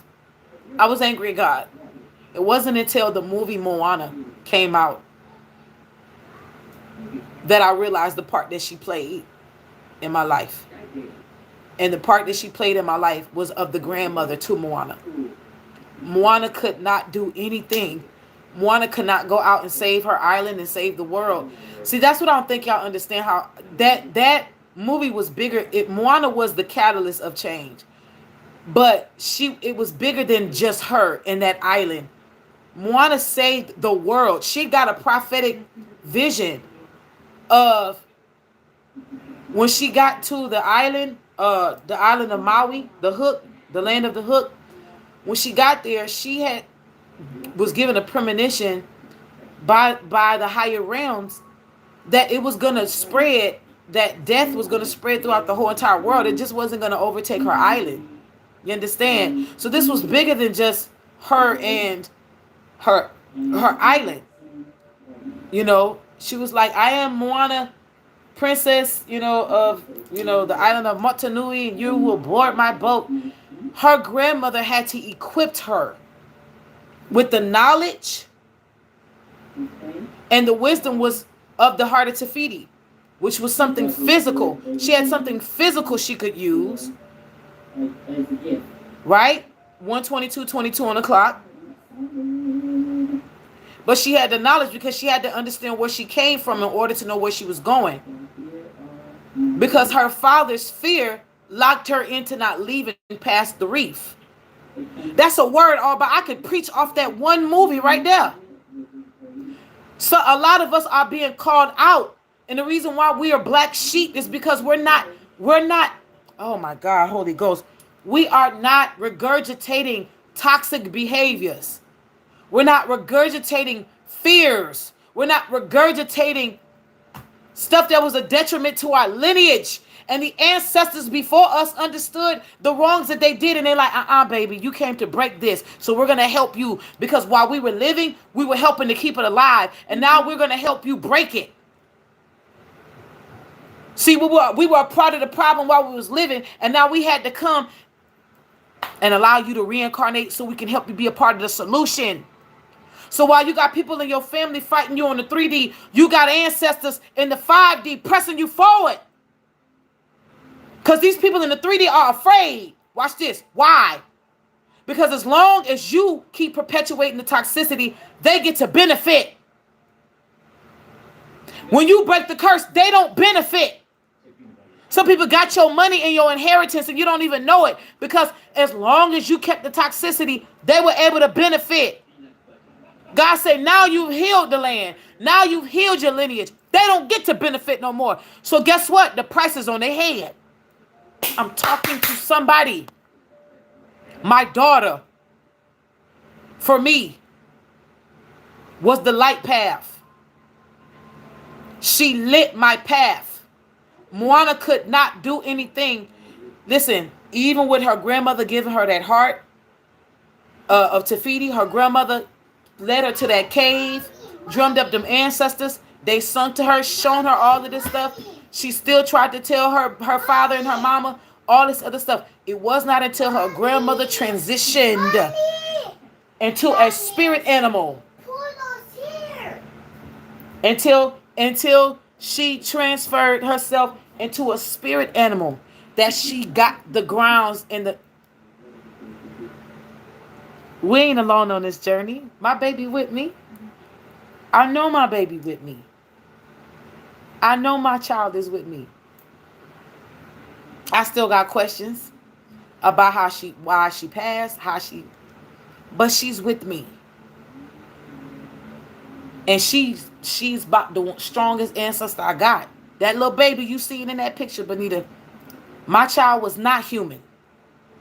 That's all I'm going to say. Let me tell y'all something. I used to hold my baby, and I used to have to put her down sometimes because her stare would be so overwhelming. It would pierce me. It used to convict me. Y'all, her eyes were huge. Do you hear me?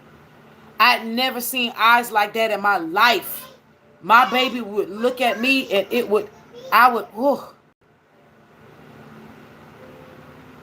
my baby had to light my path. My baby died before Moana came out. That's how I knew that movie was for me.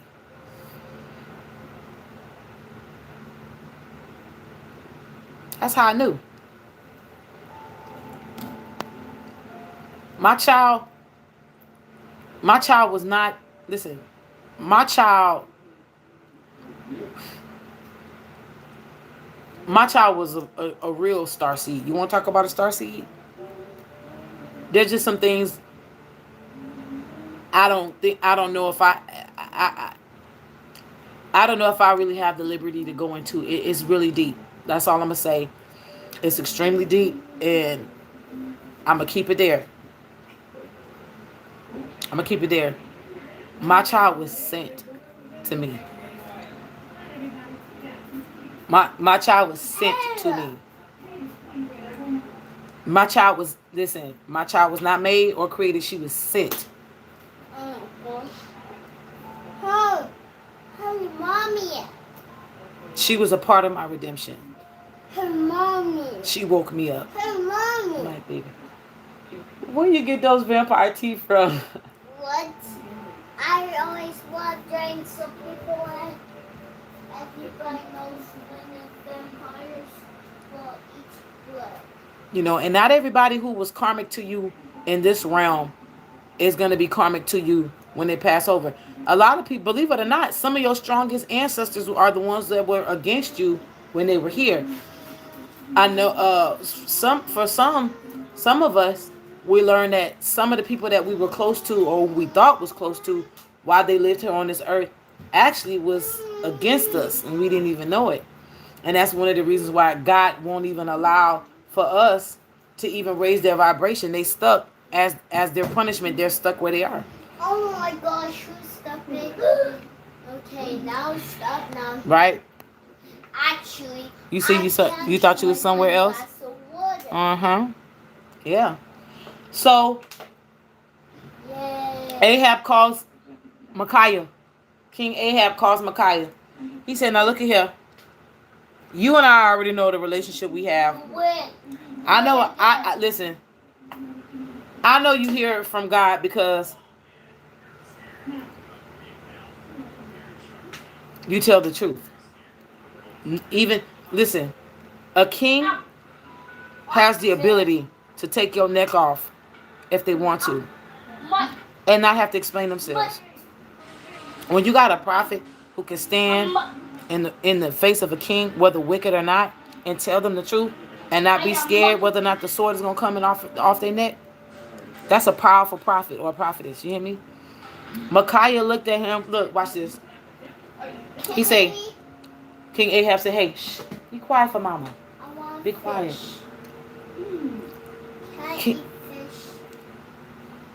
King Ahab said,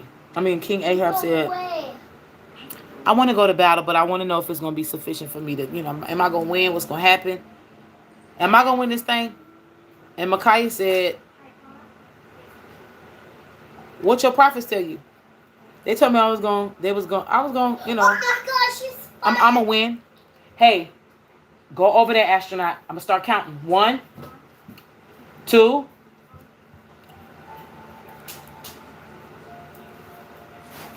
Oh my gosh, you stop it. Okay, now the meatball man, stop now. Do you want a candy? Yes. You need to be quiet. Be quiet and then you'll get the candy. If you're not quiet, you're not getting a candy. I want candy. Well, be quiet. Oh, the whole time.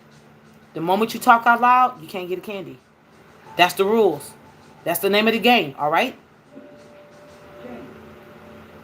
Okay. You break the rules, you don't get a candy. You gotta be quiet. You gotta be quiet. No whispering.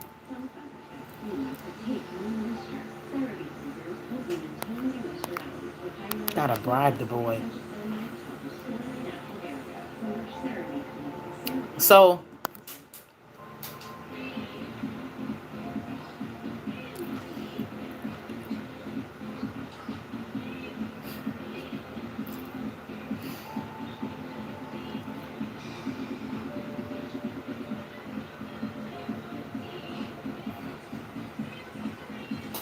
okay.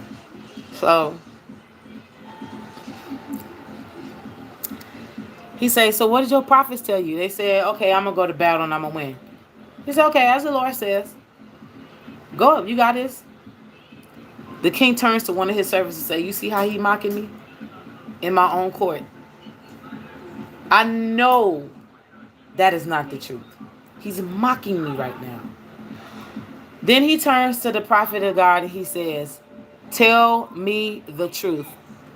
He says, surely this day, if you go make war, you're going to surely die at the hands of your adversary. He said, see, I told you he ain't had nothing good to tell me. He sent him away. And you know what ended up happening? Ahab did not listen to the word of God through the prophet of the Lord, went up and died. Died. And I believe he died on his own sword. Died. What am I saying? What am I saying? I'm saying this to somebody. Oh, Lord. Oh, my leg. Oh, my leg. Oh, thank you, God. Y'all, that lady was falling asleep. The mosquitoes be biting my foot. Shit.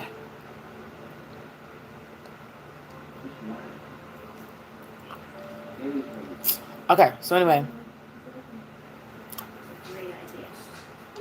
Don't be... I pray that none of us are hard-headed. But this is for the unrighteous. These tower moments that are either happening in your life or getting ready to happen in your life. God has warned you time and time again. And you had one final warning. You may have went to somebody thinking you can give spell work on someone, do this and do that, and God told you no. God even sent somebody you inquired to get the spell work done. They turned you down and told you no. You went to somebody else and got it done anyway. God said, because you did not heed the final warning, I'm about to take you up out of here. So I heard the mighty giants are falling. I just heard that just now. 33 on the clock. The mighty giants are falling. The mighty giants are falling. Not getting ready to fall. They are falling. And I want y'all to start paying attention. Listen to me. Don't think it's strange if you don't see nothing big on the news and all this other stuff. I'm telling y'all how they're going to try to cover it up. No, God forgive me. Don't nobody want to hear about Jennifer Lopez and Ben Affleck getting married right now. Nobody wants to hear about any Kardashians going to Italy or France or anything. I don't give a shit about anybody taking vacations in bikinis and all of. They're going to give you fluff because there's something happening behind the scenes. Now watch this. There is a book. I just heard books. Some of them have already been recovered. For those of you who have an ear, let them hear. They hold very, very important information that can bury your biggest name people. Do you hear me?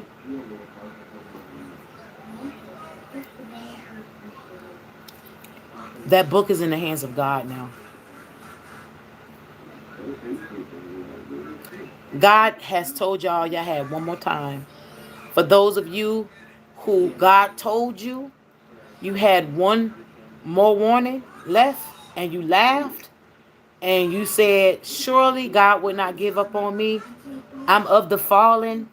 I could still be redeemed and all this other shit. And God said, I gave you one more chance. That was it. There is no more redemption for you. Your name is with evidence. That's all I'm going to tell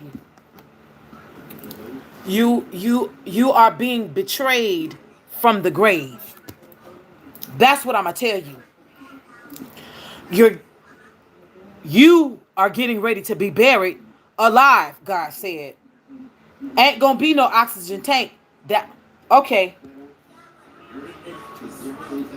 Listen, you got your bunkers. Some of them think they can run to the mountaintops and they're going to pray that the rocks fall upon them to hide them. God say, no, you can't outrun this. You can't outrun this. Armageddon is here. Somebody didn't hear it. Some of y'all are already scared. Oh my God, World War III. Listen, the battlefield is in the mind. If you break down what Armageddon means, you see it's already begun. It's been going on. Armageddon is the mind. The mind is the battlefield. It's about what you are thinking. See, the thought process is the neutral ground in which the opponent's belief and knowing battle each other. I just said something and it went over somebody's head. Okay, let me paint this picture.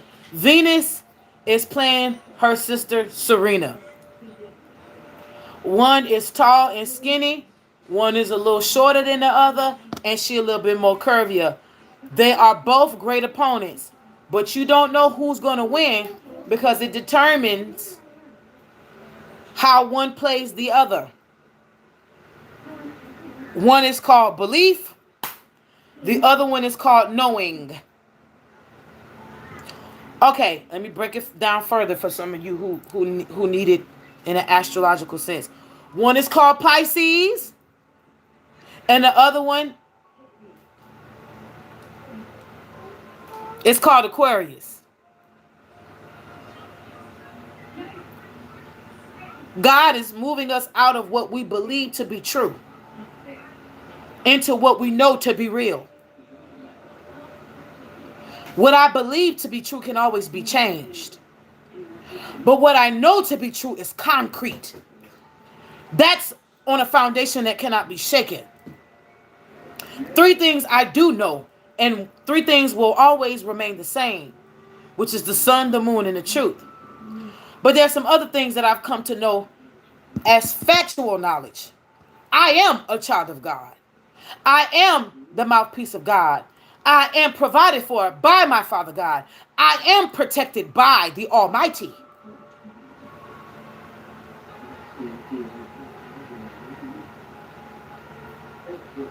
And I will forever be in the hands of God.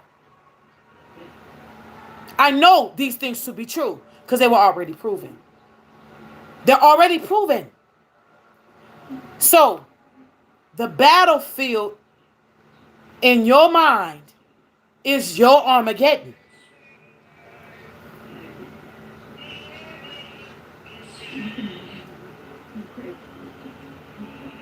The word virgin, okay. Let me help you. I'm gonna close this Bible. The word virgin has nothing to do with sex. The origin of the word virgin means to come into the age of marriage. Go back there and don't talk. Remember your candy. This how I know he be understanding. But I say he just want to be rebellious when he want to be rebellious. Because he been quiet this whole time for a piece of candy. Y'all see that, huh?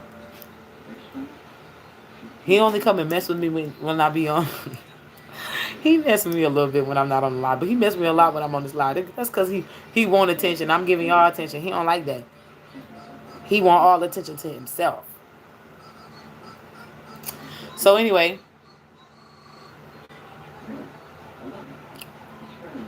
Let me tell y'all something. I'm looking at my waistline. I like my little gut. I like my little fatty. She got a little butt, so what? Okay, I keep forgetting I'm not on the live. I'm doing stuff I be doing in the mirror. You know when you...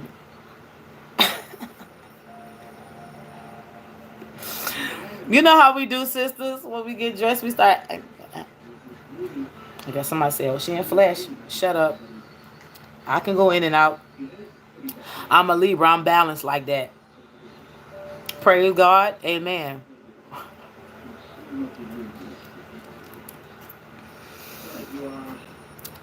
Virgin means of maritable age. You've came into an age that you can be married. That's what virgin means. It has nothing to do with whether or not it's sex. Listen, the reason why the word virgin, and I'm gonna tell y'all why I'm bringing this up. The reason why the word virgin has been misconstrued is because in the Piscean age, in the age of men coming into unrighteous authority to attack the feminine aspect of God. I'm getting somewhere with this, trust me. They made it to where they can find any aspect to shun the woman, to make her feel bad. Because, watch this. When she's on her sacred flow, I've always called the menstrual cycle a sacred flow. So you heard it here first. And I've been saying this for years. So if anybody else call the menstrual cycle a sacred flow, they got it from me. Unless they just got their whole revelation by themselves. But trust me, they motherfuckers be watching me. When a woman is on her sacred flow, they used to shun her away.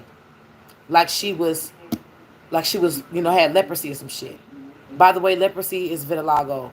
It had nothing to do with body parts and stuff falling off. How do I know? It's because there was a man of valor, a soldier named Naaman. I think in 1st and 2nd Kings, he went and asked for the prophet of God for healing. And Elijah told him to dip in the dirty Jordan River 7 times. He got mad, but he dipped in there anyway and came out clean. How do I know? It's because it's talked about his skin being white. Okay? Leprosy is vitiligo. Had nothing to do with body parts falling off. How in the hell can body parts be falling off when he's a mighty man of valor? A mighty man of valor is a soldier, which means he was in the army of the living God. You can't fight with body parts falling off. Hello? Use your mind. Think, please. Okay? So, Miriam ended up becoming leprous for 7 days when she spoke against her brother Moses marrying an Ethiopian, right? You remember that? Okay, body parts didn't fall off. She just turned white. To lose pigmentation is to become that's what real leprosy was back then. I'm not shunning nobody with vitiligo, y'all. Get up, come on now. That's not what I'm saying. I'm just trying to prove a point here. They treated women on their sacred flow, aka the menstrual cycles, like they were leprous, like they had leprosy. They would take them and put them outside the camp. Okay? When a woman supposedly they say had sex before marriage, she was considered unclean. Well, what about the man? Why his disease carrying ass ain't considered unclean? Why was men putting so much emphasis back then on pussy? Somebody didn't like the fact that I just used the P word, but do I give a fuck? No, I don't. Somebody is upset that I'm cussing right now. Do I give a shit? No. You're watching me, my nigga. 11:44:14 on the clock. 11:44:11 was on the clock. I really don't care. Either you're going to get the message or not. You understand? So, Benita said you driving and dying. Hey, May, honey. Child, I should be snatched. Shit, I went from being 260 pounds to 1 something. Don't tell nobody. I'm gonna have to do like one of them shorts or do one of them things. You know how them girls be walking down the street in they dress, so I can show y'all how far I came. I'm proud of myself. I'm proud of myself. This is what when you're not underneath a man's stress, this is what that looks like. When you start loving and caring for yourself more, this is what this looks like. When you start really loving on yourself and giving yourself the love that you've been giving everybody else, and you giving yourself the 2nd and 3rd and 4th and 5th and 6th and umpteen chances that you've been giving everybody else who did you dirty. When you start giving yourself the same energy you gave niggas and hoes that didn't deserve that same energy, I swear for God, you glow up different.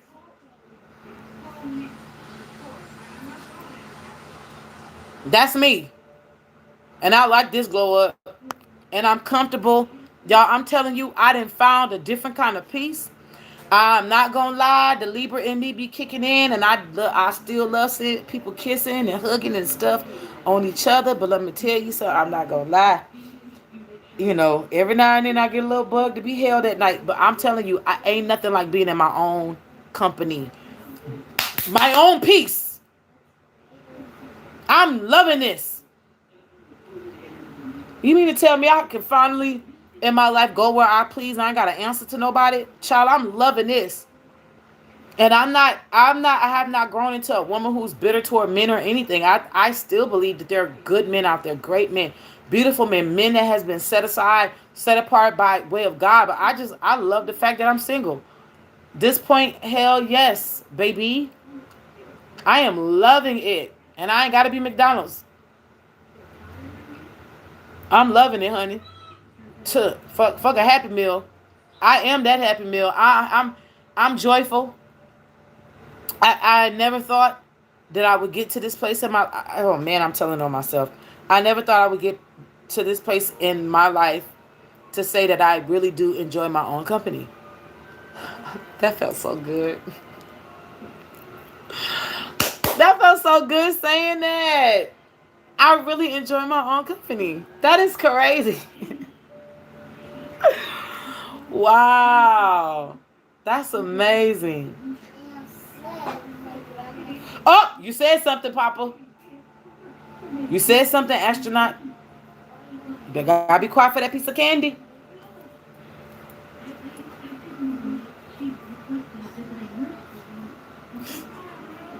He whispered. I'm grateful, man. I'm grateful. Yo, this glow up, when you put yourself to rely on people to give you the love that you don't give yourself, man, you will fail yourself every time. When you turn that love around on yourself, you really start seeing that you can't fail you. And you know what? Even if you do make some mistakes and some decisions, you ain't supposed to be dwelling on that. Just kind of pick yourself up and keep it moving. Oh well, you know what? That was then and this is now. I've repented, for it, or I've ask for forgiveness, or you know what, I wasn't gentle with myself in that moment. Let me be a little bit more gentle with myself in this moment. I give myself permission to heal, and the way that I choose to heal is to love on me a little bit better, a little bit gentler. So if me feeling better causes for me to take a little bubble bath, I will. If it causes me to paint my toenails and put on some twerking music, then that's what I'm going to do. If I want to put on some Indian music and belly dance my way up out of this, or I may, hey, I may want to go earth or ground, put my feet on the ground right now. It is what it is. If I need to pray and cry because I felt bad, and what I just did 5 minutes ago felt as guilty as me eating a piece of chocolate, then you know what? I'm going to cry it out. I'm angry, scream. And then clear my energy, and I'm going to raise my vibrations back up. And that's really what I've been doing. And that's shout out to all of y'all. I'm still sticking with the virgin thing now. Don't get mad because y'all like to say I get sidetracked. I'm not sidetracked. My thought is still there.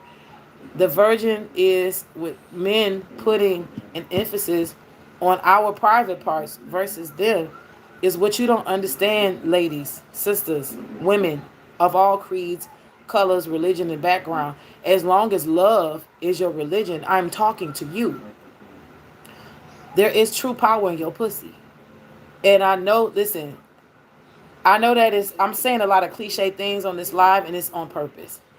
But I really want y'all to know, men are afraid of women getting the knowledge and the wisdom of the true power of their pussy. I've told y'all this before, but I'm going to tell y'all this again. The only reason why they make it, they shun you and make you feel bad for having sex before marriage is to make you look like a whore, or to make you look like you're less than what you are because you didn't wait till marriage, or you didn't this. First and foremost, you are a creative being. You're meant to be sexual, sis. You're meant to be sexual. You're not meant to be sexually reckless. You're meant to be sexual in a healthy way, in a creative way. Case in point, some men have been placed here. They ain't gonna like me, but some men get it. This is not demoting strong men, because only strong men understand what I'm getting ready to say next. Some men have been placed on this earth to be the support system of that woman, because that woman is called to run that world.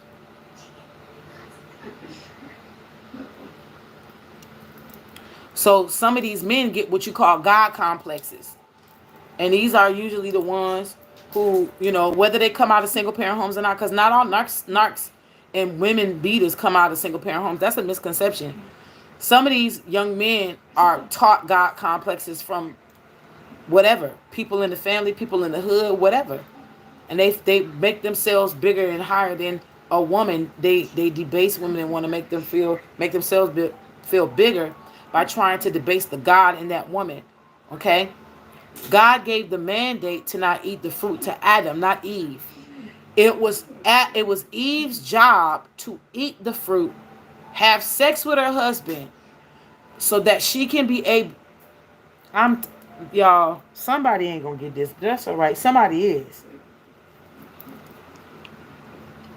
because the woman holds the womb, because she holds the void. She's the number 5. Okay. She's the number 5 that ushers the man into the number 7, so they both can get to the number 9. I'll break this down. 5 is the void. That's the spirit of the Lord hovered over the deep. The Shekinah hovered over chaos. The word chaos is not a negative word, even though it's used in a negative connotation, and it does have a negative, not the positive, but the negative aspect in front of it. They said it's to be devoided of, but it's black because it's dark matter. Everything is already there. You just can't see it. That's why it says, take nothing and make something out of nothing. Everything already exists there. It is what you call the cosmic basket. Faith is the substance of things hoped for and the evidence of things not seen. Just simply means all you got to do is use your spiritual hand, or your yod, which is God's hand, which is actually this. Reach up here and grab it from this dimension and pull it into the dimension that you currently live on now. That's all that is. You're pulling the unseen into the seen. Her job was to eat the fruit, gain all the knowledge, filter it through her womb. And then when he enter her, he gets it because her chaos calms it down, makes and creates light, and he connects with it. And it was supposed to be filtered that way.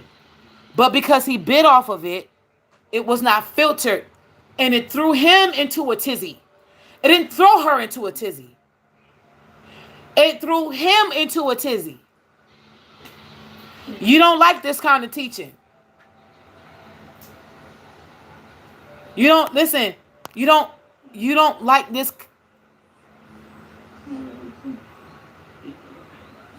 See, now watch this. You know why they don't like this kind of teaching? It's because it takes the pressure off of Eve, and it puts it on who it was on in the beginning, which was Adam, the man. You had a man date. That date of fulfillment was on the man. That's why it's called man date. It's not called woman date. It was on the man. Adam had it, not Eve.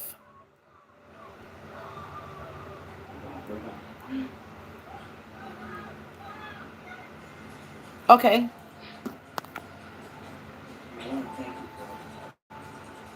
He was supposed to enter her after she ate of the knowledge, because only her body could handle. Listen, man's body is not meant to birth, okay? Even if they was to put a false womb and they attach, neurological, receptors to it, a man would die under childbirth because their body is not created to handle that number of decibels of pressure that the body goes into during childbirth. A man, they said, could take only 5 to maybe 10 decibels of pain. Women are up there in the 60s and the 70s when they're giving birth. We're in the 30s and 40s when we're having menstrual cycle cramps. So men can't even really take menstrual cycle cramps.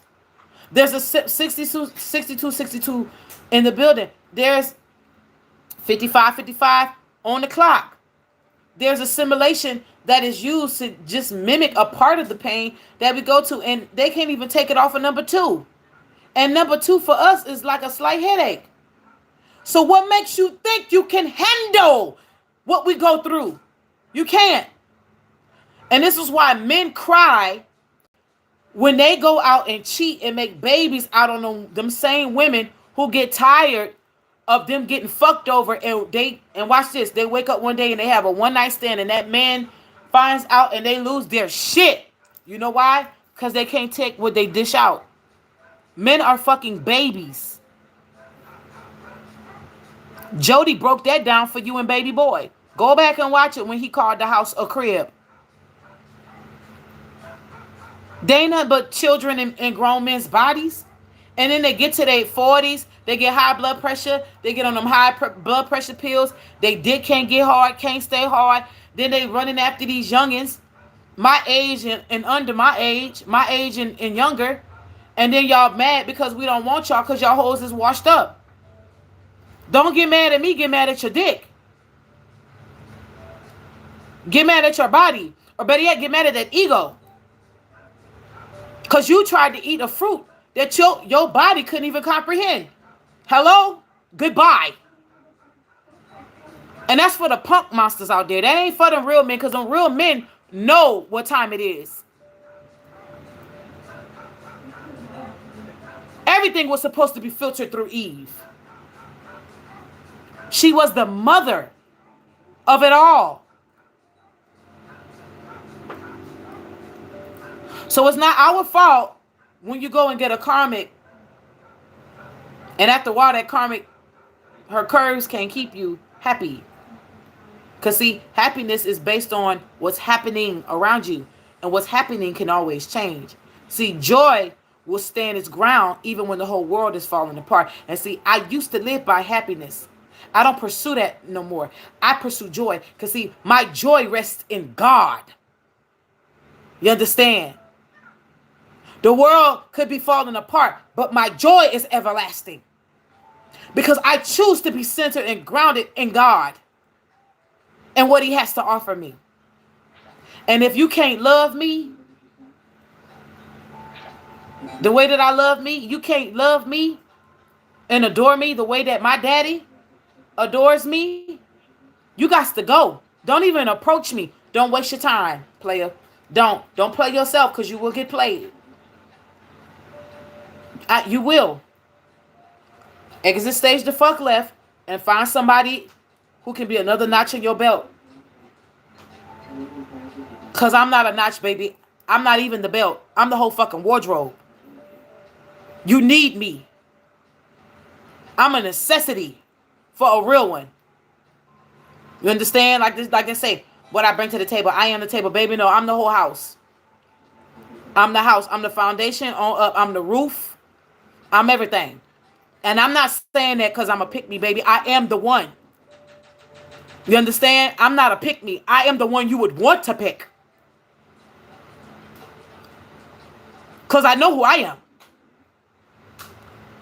And I know what I bring. Because I know what God made me to be. And I walk in my power. And I don't apologize for nobody. And that's not cockiness. That's confidence. I rest in God speaking this. Ladies, I'm telling you, righteous ones, whether you're a woman or a man, don't allow anybody to make you speak any less than what I'm speaking. Because the real ones are going to not only acknowledge it, they're going to want to attach themselves. You don't like it. Who said that? Oh, my. Now, son, I wish I could show y'all. This little boy took, let me see this bottle. He took this bottle of water, y'all, put his finger in there and did that with fake tears. Stop that. Go back there so you can get your candy. You gotta be quiet. Only real ones, listen, only a real one can stand the test. The real don't fold. You want to know what separates a boy from a man, a girl from a woman? Listen, I'm going to pray this prayer, and I want y'all to agree with me. Well, all those of you who know that eventually, even if it's not right now, eventually y'all going to be looking for somebody to share the rest of this life with, right? Say this. God, before anyone approaches me, test their heart. And if they don't match up to your standards for me as your divine child, don't let them approach me. If they're going to admire me from afar. Don't let them approach me. If they're going to come into my life to be a detriment to my soul and my spirit, if they're going to tear down everything that you have made me work for and build up within me that shines and is a reflection of you and me, Daddy, Don't even let them hit the stage. Keep them in the audience. Matter of fact, don't even let them buy the ticket when they walk up to the box office. Sold out show. You understand? And if they got to come in, it's only because they're supposed to be present to see me eat. That's it. You're supposed to be present to see me eat. What else? For whatever else. You see my shirt, huh? Thankful, grateful, and blessed. Ain't no games over here. When you know your worth, you going to command more. I ain't desperate. I used to be desperate for love. That's why I ended up settling all my life. That's why I always gave more than what I received. Not no more. Oh, hell no. Go girl. Go boy. For those of you who are recognizing your true worth, your true wealth, and your true power, congratulations. That means now you got a built-in lie detector test that is 100% on and popping. Can't just nobody walk up to you no more. And look, a lot of these people know this. Because let me tell y'all something. It ain't because I done lost weight. It's because I'm moving different. I see dudes that would have probably approached me before. They be second guessing now. I be looking out the corner of my eye. I can see they want to, but they don't. And I'm tired of hearing about that. You intimidate. No, I don't intimidate.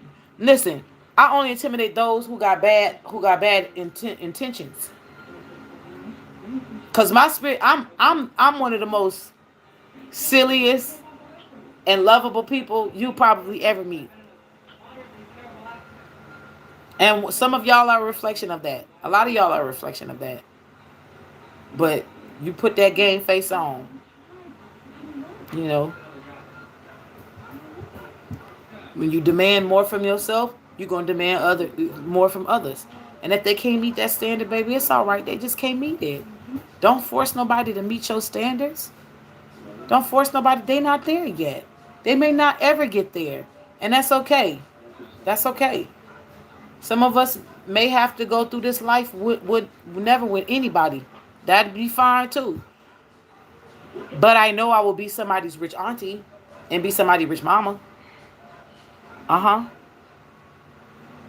Because my life is no longer contingent upon whether or not I have a mate or not. It'll be beautiful, but what the fuck ever. I'm really content. Listen, I'm really content with it just being me. I never thought I'd say that, but it's the truth. I like going places I ain't got nobody to answer to. I do. I like it. It's almost scary to even think about getting into another relationship. Holla if you hear me. Yeah, I mean, sometimes you do. Listen, Kayla, sometimes you do feel lonely. Sometimes you do feel lonely because you be seeing like other people holding hands and kissing and stuff. And I see it all the time. And it's cute. I like it. I like to see it me. I think it's beautiful. I celebrate. I really do celebrate the art of love. I think it's amazingly beautiful. And it is what it is, you know. And I don't knock it.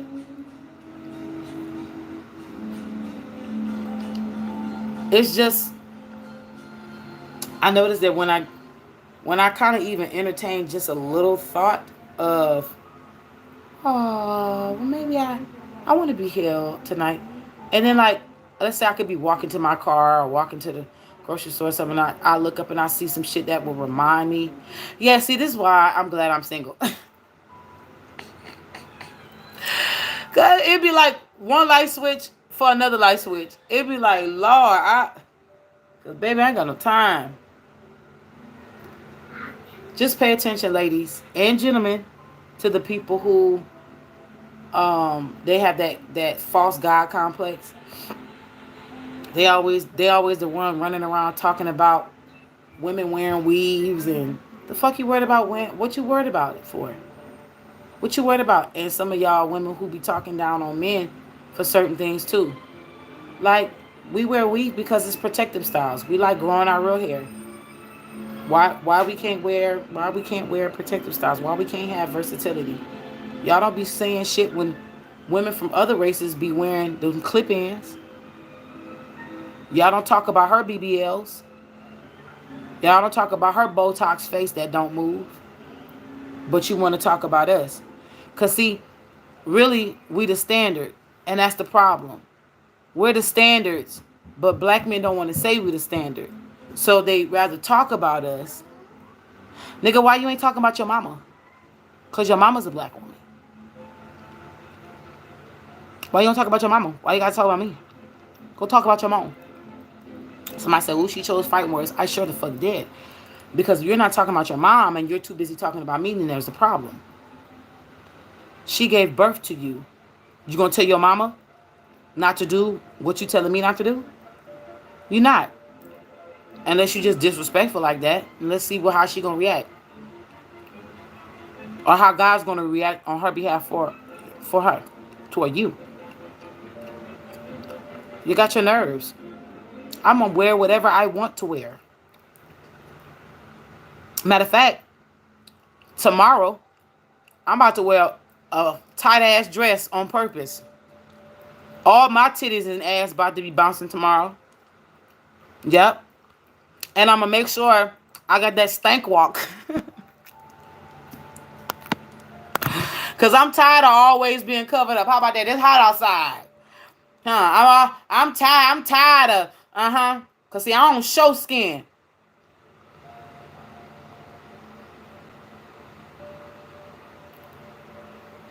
Let me stop. I'm going to wear a dress, though. It's hot. But I'm respectful to me. I'm not worried about what other people think is respectful or not respectful. I'm respectful to me. I'm going to wear whatever I want to wear, how I want to wear it. And I'm going to do whatever I please, how I want to do it, when I want to do it, and who, if that's the case. The only reason why I'm telling y'all, I know when you know who you are, you don't give your niche out to everybody, baby. Telling you, I got that. You got that high society and this shit, cooch. You cannot be giving it to everybody when you got that. You got that. That's the problem with some of y'all niggas now. That's why y'all got all these spirits. And from these karmic people, these bodies, karmic bodies y'all been knocking down every damn century y'all come here. Y'all ain't clean off the bodies y'all had from y'all last life. Y'all got bodies on top of bodies on top of bodies on top of bodies, catching bodies left and right, my nigga. You have not even cleansed from the last life of bodies y'all been getting in. Like, what is that? I'm telling you, when you got high priest or high, priestess, cooch and peen, you cannot be giving that away to just anybody. That's the only thing I do miss about,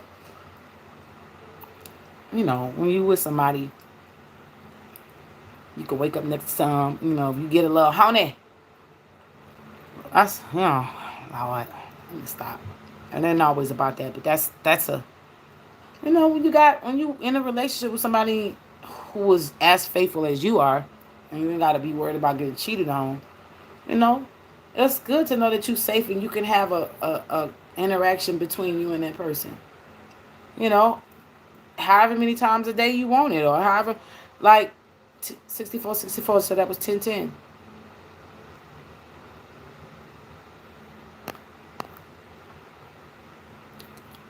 You say you don't know why you feel like crying?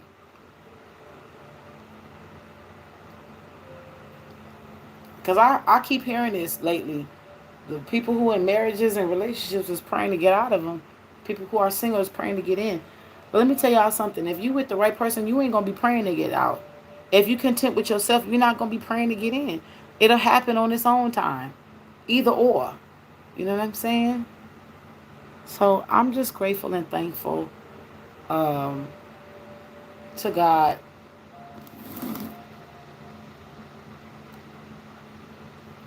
I want to pull a little bit for y'all. Can I do that?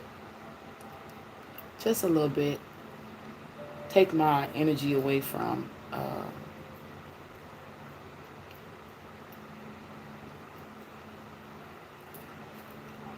take my energy away from any and all readings for y'all, this overall collective. I'm going to come from 2 decks, okay?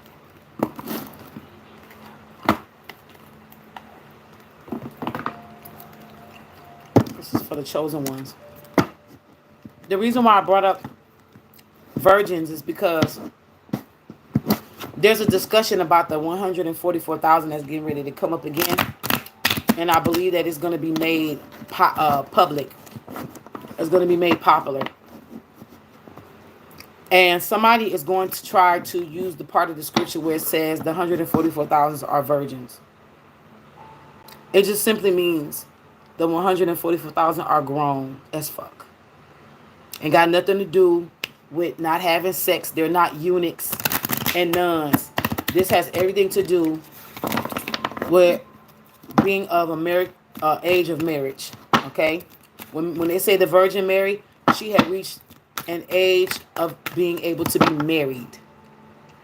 She was younger than what people think she was. Okay? Back in those days, ages was a little bit. Don't think she. Listen, I'm telling y'all, Rome is not going to be able to hold certain secrets for long. I want y'all to know that. All right? Holy Divine.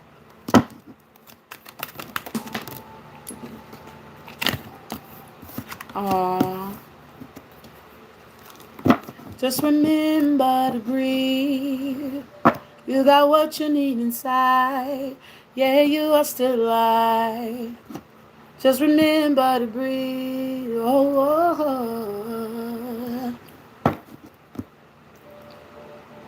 That's a song called Remember to Breathe by Marcus Cole. One of the songs that got me through.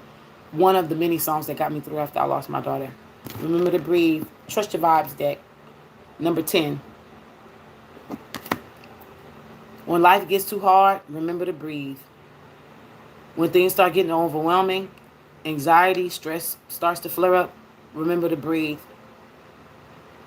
Yes, bookings and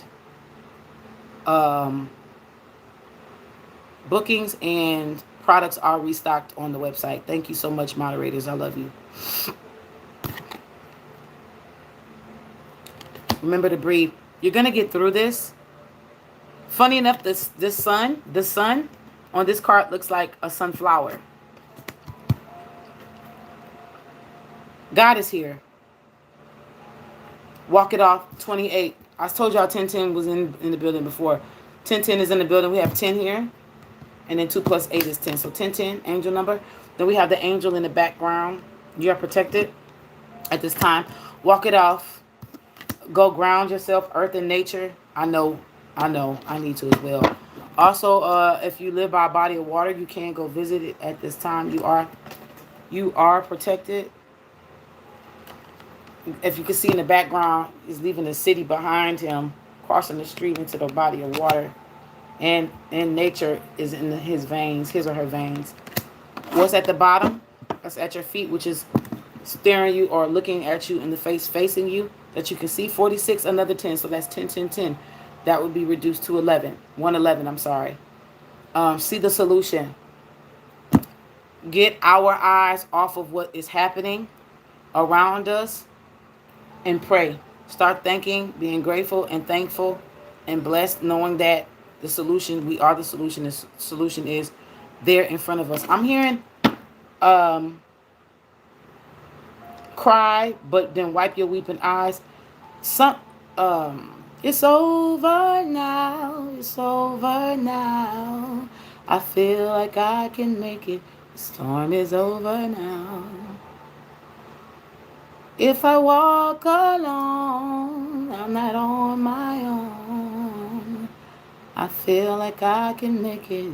The storm is over now. Oh, oh. Yeah, that's what I'm hearing. Storm is over. And see, it's almost like a bullseye, right? And the head is there. So I'm hearing some of you are actually coming out of the some of y'all are coming out of the battlefield from being Your crown chakra and your sight is being restored. Okay. What is crowning you that you cannot see? 1 plus 7 is 8. Somebody has a child that's 17 years old. I don't know why that's significant to somebody that's watching or will be watching it. Portal. Talk shop. Let's see what that says. You know that you're steady on your psychic legs when you can't wait to share wonderful psychic stories with your kindred spirits who also like to talk vibes. Don't let your ego get in the way and convince you to hide your vibes or stop you from sharing the positive experiences they bring. So, those of you who may be keeping like good stuff to yourself, don't share it. You won that battle, you won that war, share it. Your story may uplift somebody who's going through what you just came out of. That's really what this is saying. Okay? Clarify to remember to breathe. Clear the path. Number 11. It's a 20 reduced to an 11. 1-1. I hear master number initiation here. The path is clear. I'm hearing walk it. I'm hearing for some of us, this is something that we want to do. Whether it's go back to study, whether it's to start a new job, start a new business, have a baby, get married, get divorced, leave toxic things alone. I heard replacing good habits with replacing bad habits with good habits. I'm hearing working out, exercising. It could be anything big or small. It don't matter. Put in that job application. Quit that job. Somebody needs to hear it. I'm here for some of you. I'm hearing, but you need to have a plan B when it comes to finances and quitting things and walking away from things now. Some of you need to be equipped. Very few of you need to take a leap. That's what I just heard. Very few of you need to take a leap. Like without nothing. God is going to, y'all going to know who this is for. Clarify, walk it off. Back to the basics, number 4. I told y'all earlier the number 4 was significant. 4. Back to the basics. I'm hearing Tamia song. Leave it smoking. Leave it smoking. Arms wide open, wide. Y'all, listen. If y'all don't know that song, Leave It Smoking by Tamia, baby. That's my dancing song. That's my skate song. I ain't been skating in a minute. I want to go skating. There's expectations going over from you. That's my song. In a passion like fire, fire. Leave it smoking. So this is talking about passion for me. Back to the basics. You remember when you first started that job or you first started school, that feeling of passion, when you first fell in love with that thing or that person, that passion you felt, that eagerness, that tenderness. Try a little tenderness. That's what I'm hearing. Oh, it's ready. Back to the basics. I'm also hearing, come close to me, baby. That's all I want to do. Now this world seems crazy. What's it without you? Nothing, nothing. That's a Common Come Close featuring MJB. Mary J. Blige. Put down your bags, love. I know in the past, love. Something. I don't remember the rest. But anyway, back to the basics. Your psychic sense and higher awareness are founded on common sense, which, wow, shut up. Shut up. Y'all, I'm just realizing, this is initiation. So you're going to a higher realm. And this is talking about not neglecting your basic needs, but it's talking about psychic senses and higher awareness. I did tell y'all that y'all just came out of being attacked in your crown chakra and your third eye chakra. I'm also hearing your throat and some parts of your heart chakra was being, so your upper fours was being attacked, because we just came out of last season before Neptune went into retrograde. We came out into the season where they were attacking the bottom three, the basics, right? Which was root, sacral, and solar plexus.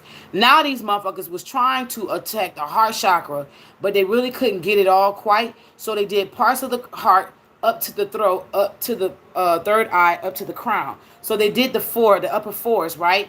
Part of the fourth, part of the middle, but then the upper threes they were really attacking.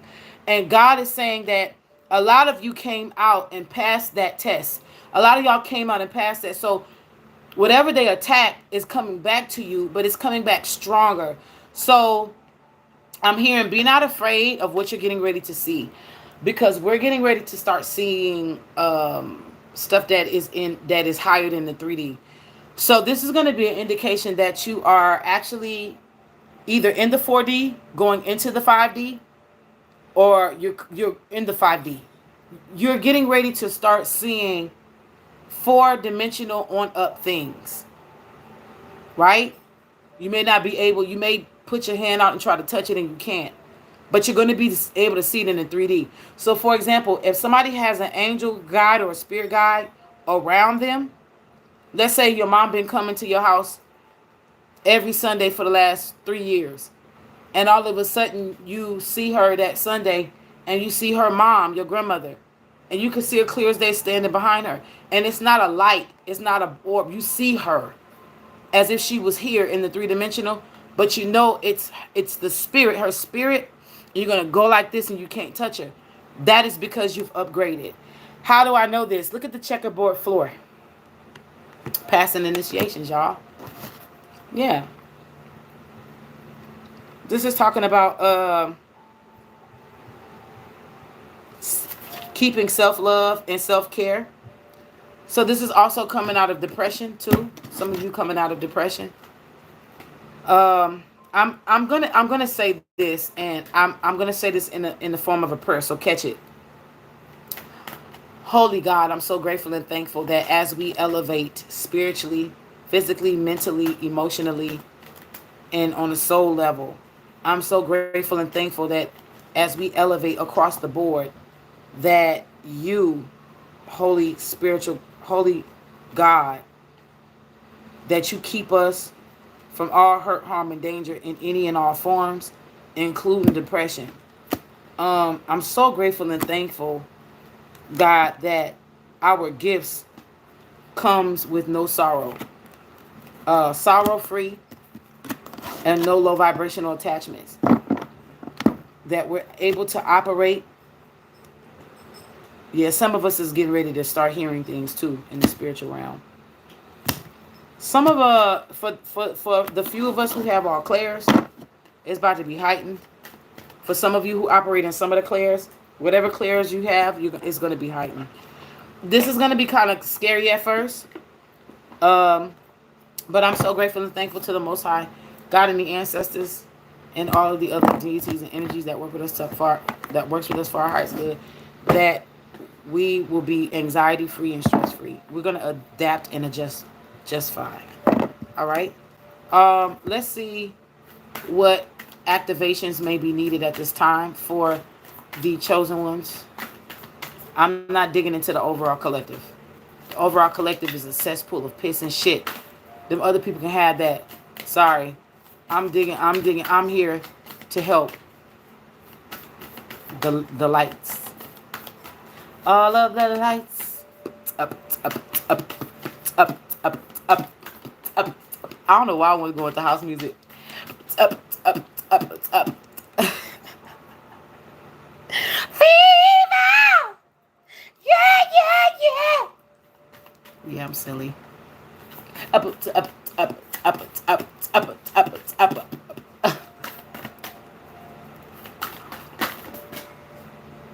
Yep, light beings only, baby. Boom. Their heart chakra is being restored. One more. I'm a little greedy. Feel like children. Aw, okay. Yeah. Oh, yes. Okay. The heart chakra is being worked on, saints. God is amazing, okay? Part of source, all-encompassing love, unconditional acceptance, and serenity. A lot of y'all are being upgraded into the realm of self-love. I heard self-importance, self-care. Like some of y'all are actually getting to know that how beautiful y'all really are.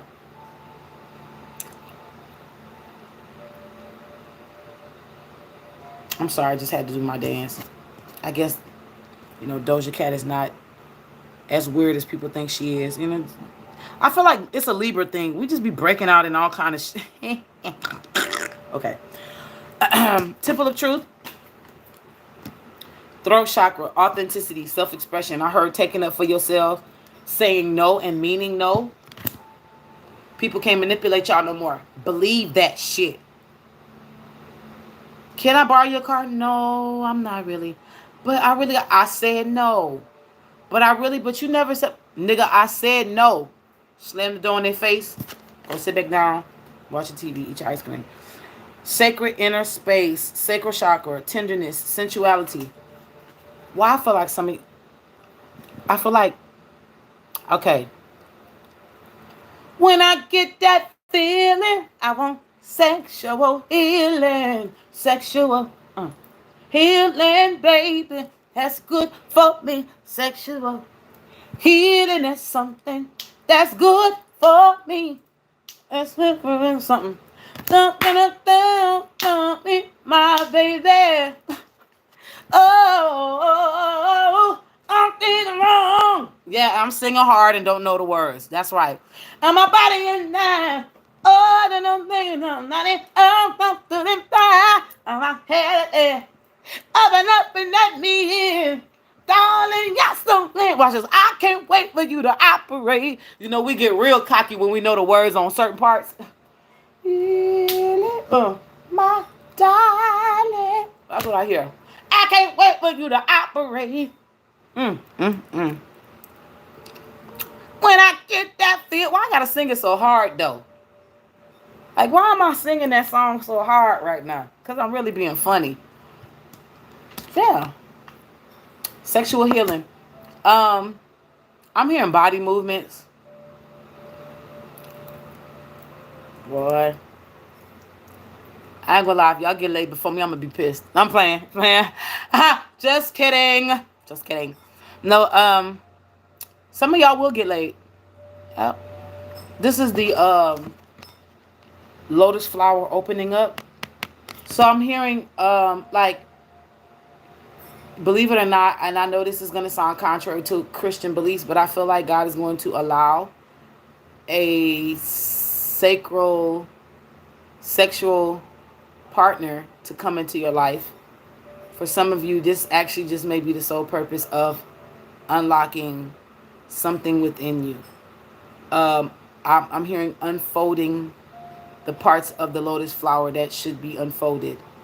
Some parts may have been unfolded through trauma.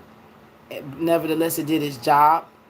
But I'm hearing this is where you start to live a soft life. Biatch. I know that's right. High five to God. Okay, Holy Spirit. Soft life, bitch. Yes. Listen, don't at me. I said what I said. Soft life. Matter of fact, who can I call to order a soft life? Oh, my phone is right here. I was looking for my phone. Like, soft life for 200, Alex. Who do I call? Can I order a soft life? How much is a soft life? Let me see how much a soft life is. Because if that bitch on sale, I'm getting about 2-3 of them up.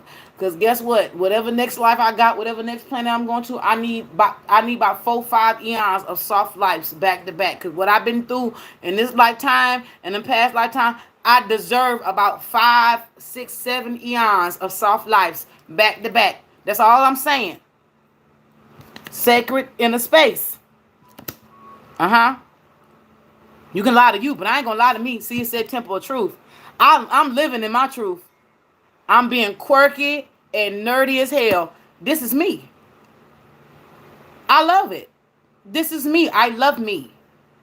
I know I don't make sense to everybody. I'm cool with that. I don't give a fuck. I like it. I did not like it at one time. I used to run from it. I wanted to fit in. And then I realized, how can you fit in when you ain't normal? When you ain't fucking regular? When you are a star? When you were born to stick out like a sore thumb? I ain't shining. I ain't hide my life for nobody, nigga. You gonna get this magic. You gonna get this work. Oh. Okay. So, yeah. Somebody's being sent to rock your world, Wanda. Wanda world finally gonna get rocked, boo.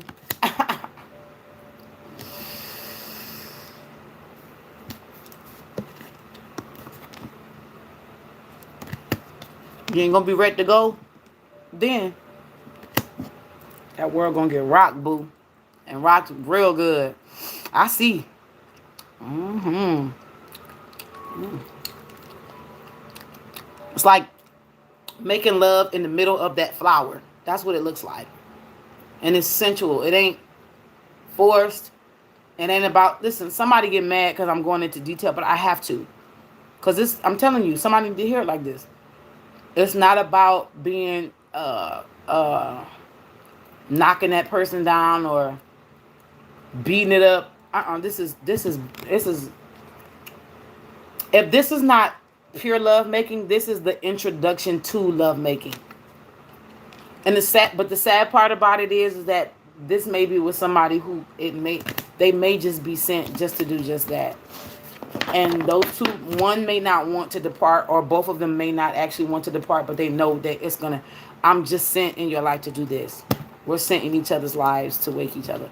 I know it's sad. I'm wishing upon a star. Okay.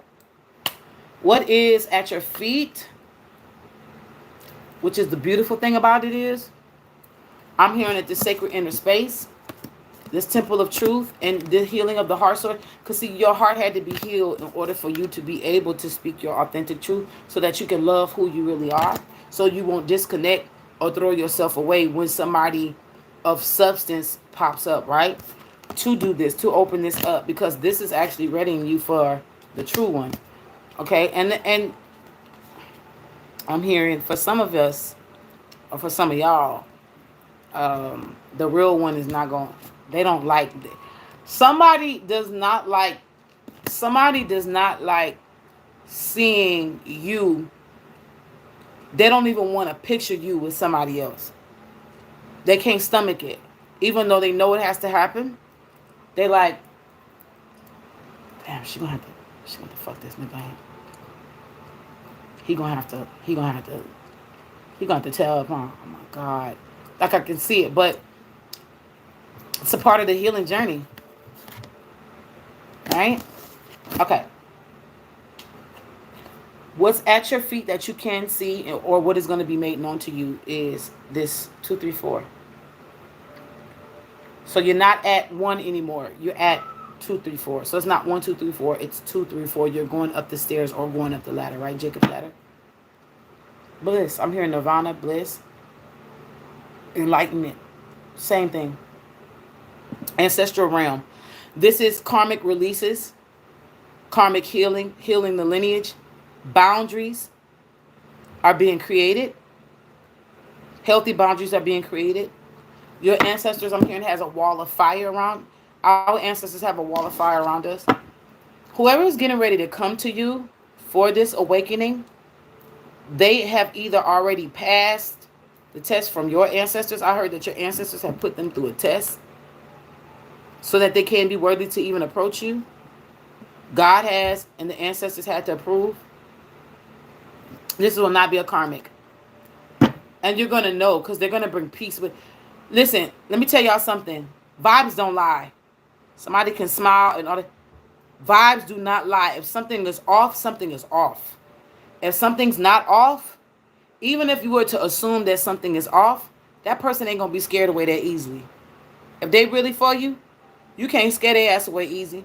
They're going to be like, oh, you, that little barking you just did? Girl, what you thought that shit was going to do? Run me? Shit, I'm Steve Urkel on steroids. You're going to have to do more than that. Listen, you got a lot of men out here that's built Fort Tough. Trust me, they built to last. You ain't gonna have a lot running from you. Them pussy niggas. Pussy ass niggas. Them pans, P-A-N, pussy ass niggas. Somebody gonna make a song out of that rap song, watch. Pan. Call them niggas pan. A bunch of pans. No. We talking about real gods. Real emperors. Real kings. We ain't thinking about no knights and no pages right now. The only, yeah. Anyway, what's at your head that you may not see, what's crowning you right now, what is happening right now at this very moment. Stargate heart chakra opening, unlocking, generosity. Someone is coming towards you to be generous. They're going to unlock you. Parts of your heart that you never knew existed. And they're going to help heal that chakra like never before. See, that's one thing I do love about God. God, listen, God won't ever leave us nor forsake us. And if we have to walk alone, we won't really be alone, you know, even though three-dimensionally we might walk alone. But the truth is, the beautiful thing about God is he will always send somebody in the 3D to help you. And if it's love, he'll send love to help you heal. If it's money, he'll send somebody to put you up on code, on game, or whatever. Whatever it is, God will send somebody righteous to help you. And that's what's happening. We're going through a solar plexus chakra upgrades, inner fire willpower upgrades. I told y'all back before we went into this Neptune retrograde, and Saturn, I think, is in retrograde, so now we're getting the karmic justice. I told y'all right before that they was fucking with the lower 3 chakras, so you have sacral and solar plexus came out. So, you know, most of us has already received the upgrades of the lower. We're getting ready. We're in the process of receiving the 4 uppers upgrades. The throat on up is being upgraded right now, but the heart chakra is being healed. That upgrade is going to come, I think, through a physical person. That's what I'm feeling. Temple of Truth. Yeah, Shambhala initiations. Look, I can't lie. Initiations, y'all. Yeah, retreat. Go in there.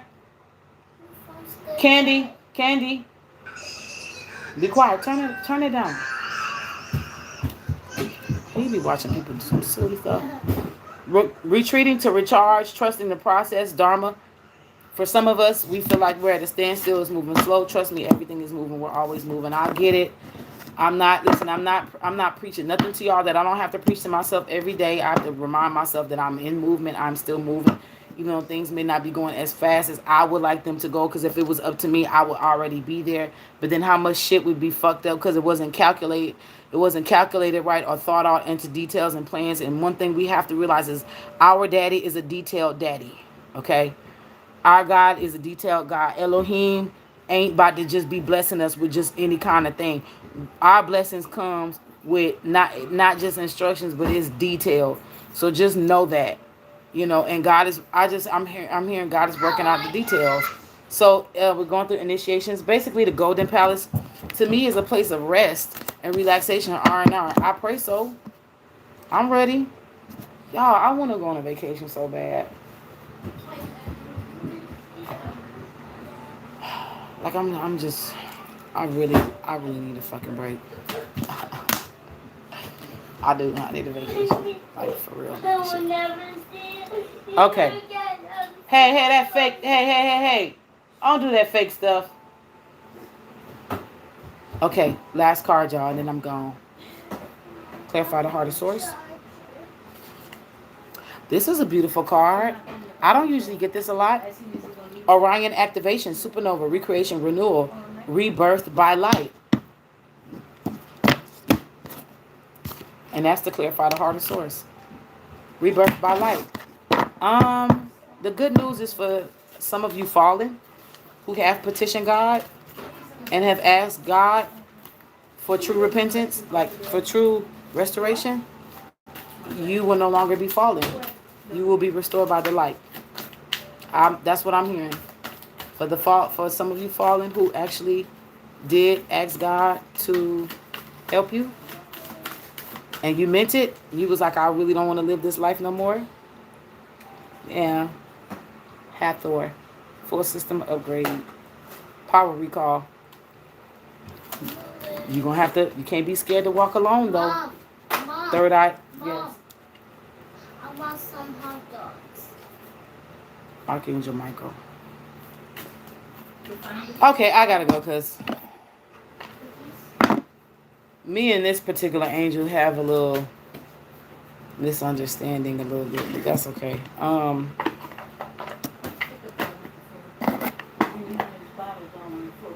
Nevertheless, he is a strong protective energy, a strong protective angel. So,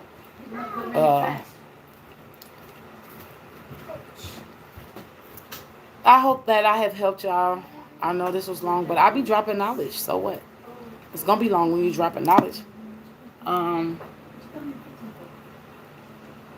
want y'all to start paying attention to these supposed spiritual gurus.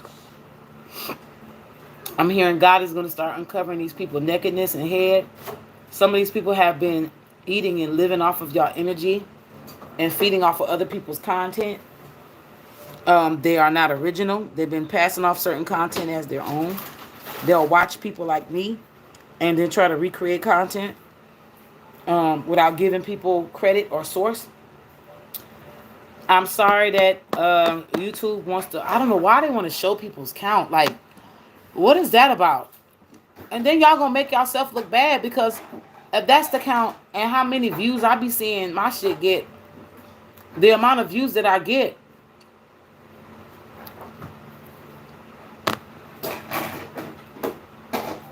and something else ain't adding up. So, okay, but whatever. And even the number of views that is shown don't match the number of views that is on my analytics.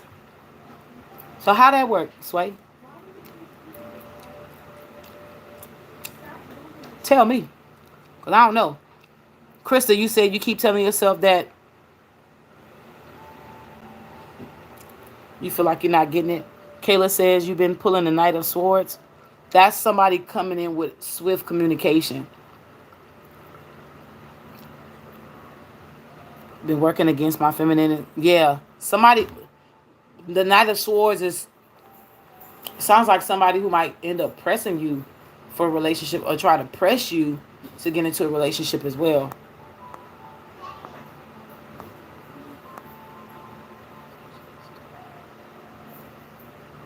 A CME is due to hit Earth between today and Friday. You talking about that comet that's in the sky?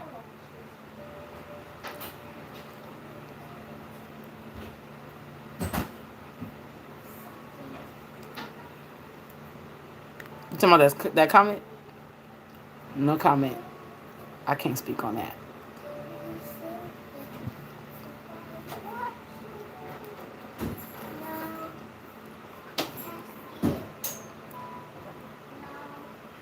Patience, I know. Patience is... Thank you for everybody who's saying they like my look. Wake up, love. Thank you, honey. Somebody said I'm fine. Thank you, Lord. I know I'm fine. Thank you.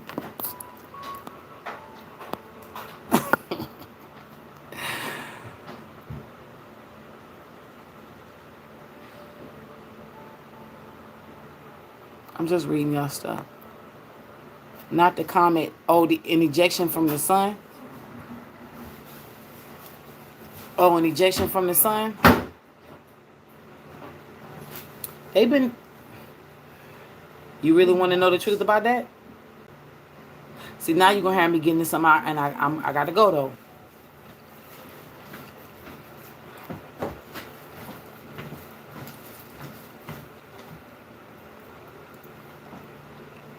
I'm about to tell y'all something. The flare-up of ejections has been going on, like, back-to-back, like, real, since 2020. Actually, since maybe 2018, 2019. We just didn't, they didn't tell you. Do you remember, like, maybe 2018, just, like, the end of 2017, going into 2018, they were talking about, like, plasma shoot-offs and black spots on the sun. You remember that? And I'm kind of sort of convinced that the sun is transforming along with our transformation, because I don't think that's the same sun in the sky that I grew up with when I was a kid. That sun feel a little bit different, and it's just a little bit more bright. Something going on. I don't feel that it's evil. Some people say the ozone layer is getting thinner. No, it's not that, because if y'all understand certain things and why they will make up shit to create panic and fear in you, okay? I don't believe in the ozone layer. Oh, she don't believe in the ozone layer. Oh. I don't. I don't believe in a ozone layer. I think something exists, but I wouldn't call it an ozone layer. We have a auric field, just like the earth has an auric field. The earth has an aura, just like you have an aura. And your auric field, every now and then, when it's pressed upon, used and abused, and is receiving psychic attacks and vampiric energy is trying to encroach upon your soul and your spirit, you will get, holes in your aura every now and then. And every now and then, the layers of the protective earth gets her auric field, gets attacked, and she gets holes every now and then. These holes eventually, because of the resonance of the earth and the light people who are holding down the resonance of the earth and the beings above us and below us that is helping us holding it down, it naturally closes. When you do spiritual baths, and you cleanse correctly, you heal your auric field. The ozone layer is not what I think it is. It's not what y'all think, what they say it is. To me, it's what I believe it is. What I know it to be is the auric field. So it's just what it is.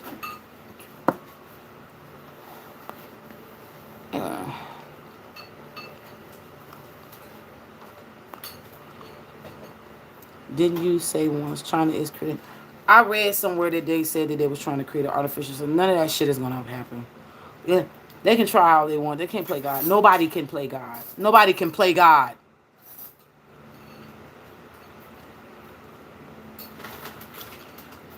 Whatever happened to Ebola? It didn't stick. It didn't stick. Daryl? It didn't stick. Ebola was not the Rona. Do you think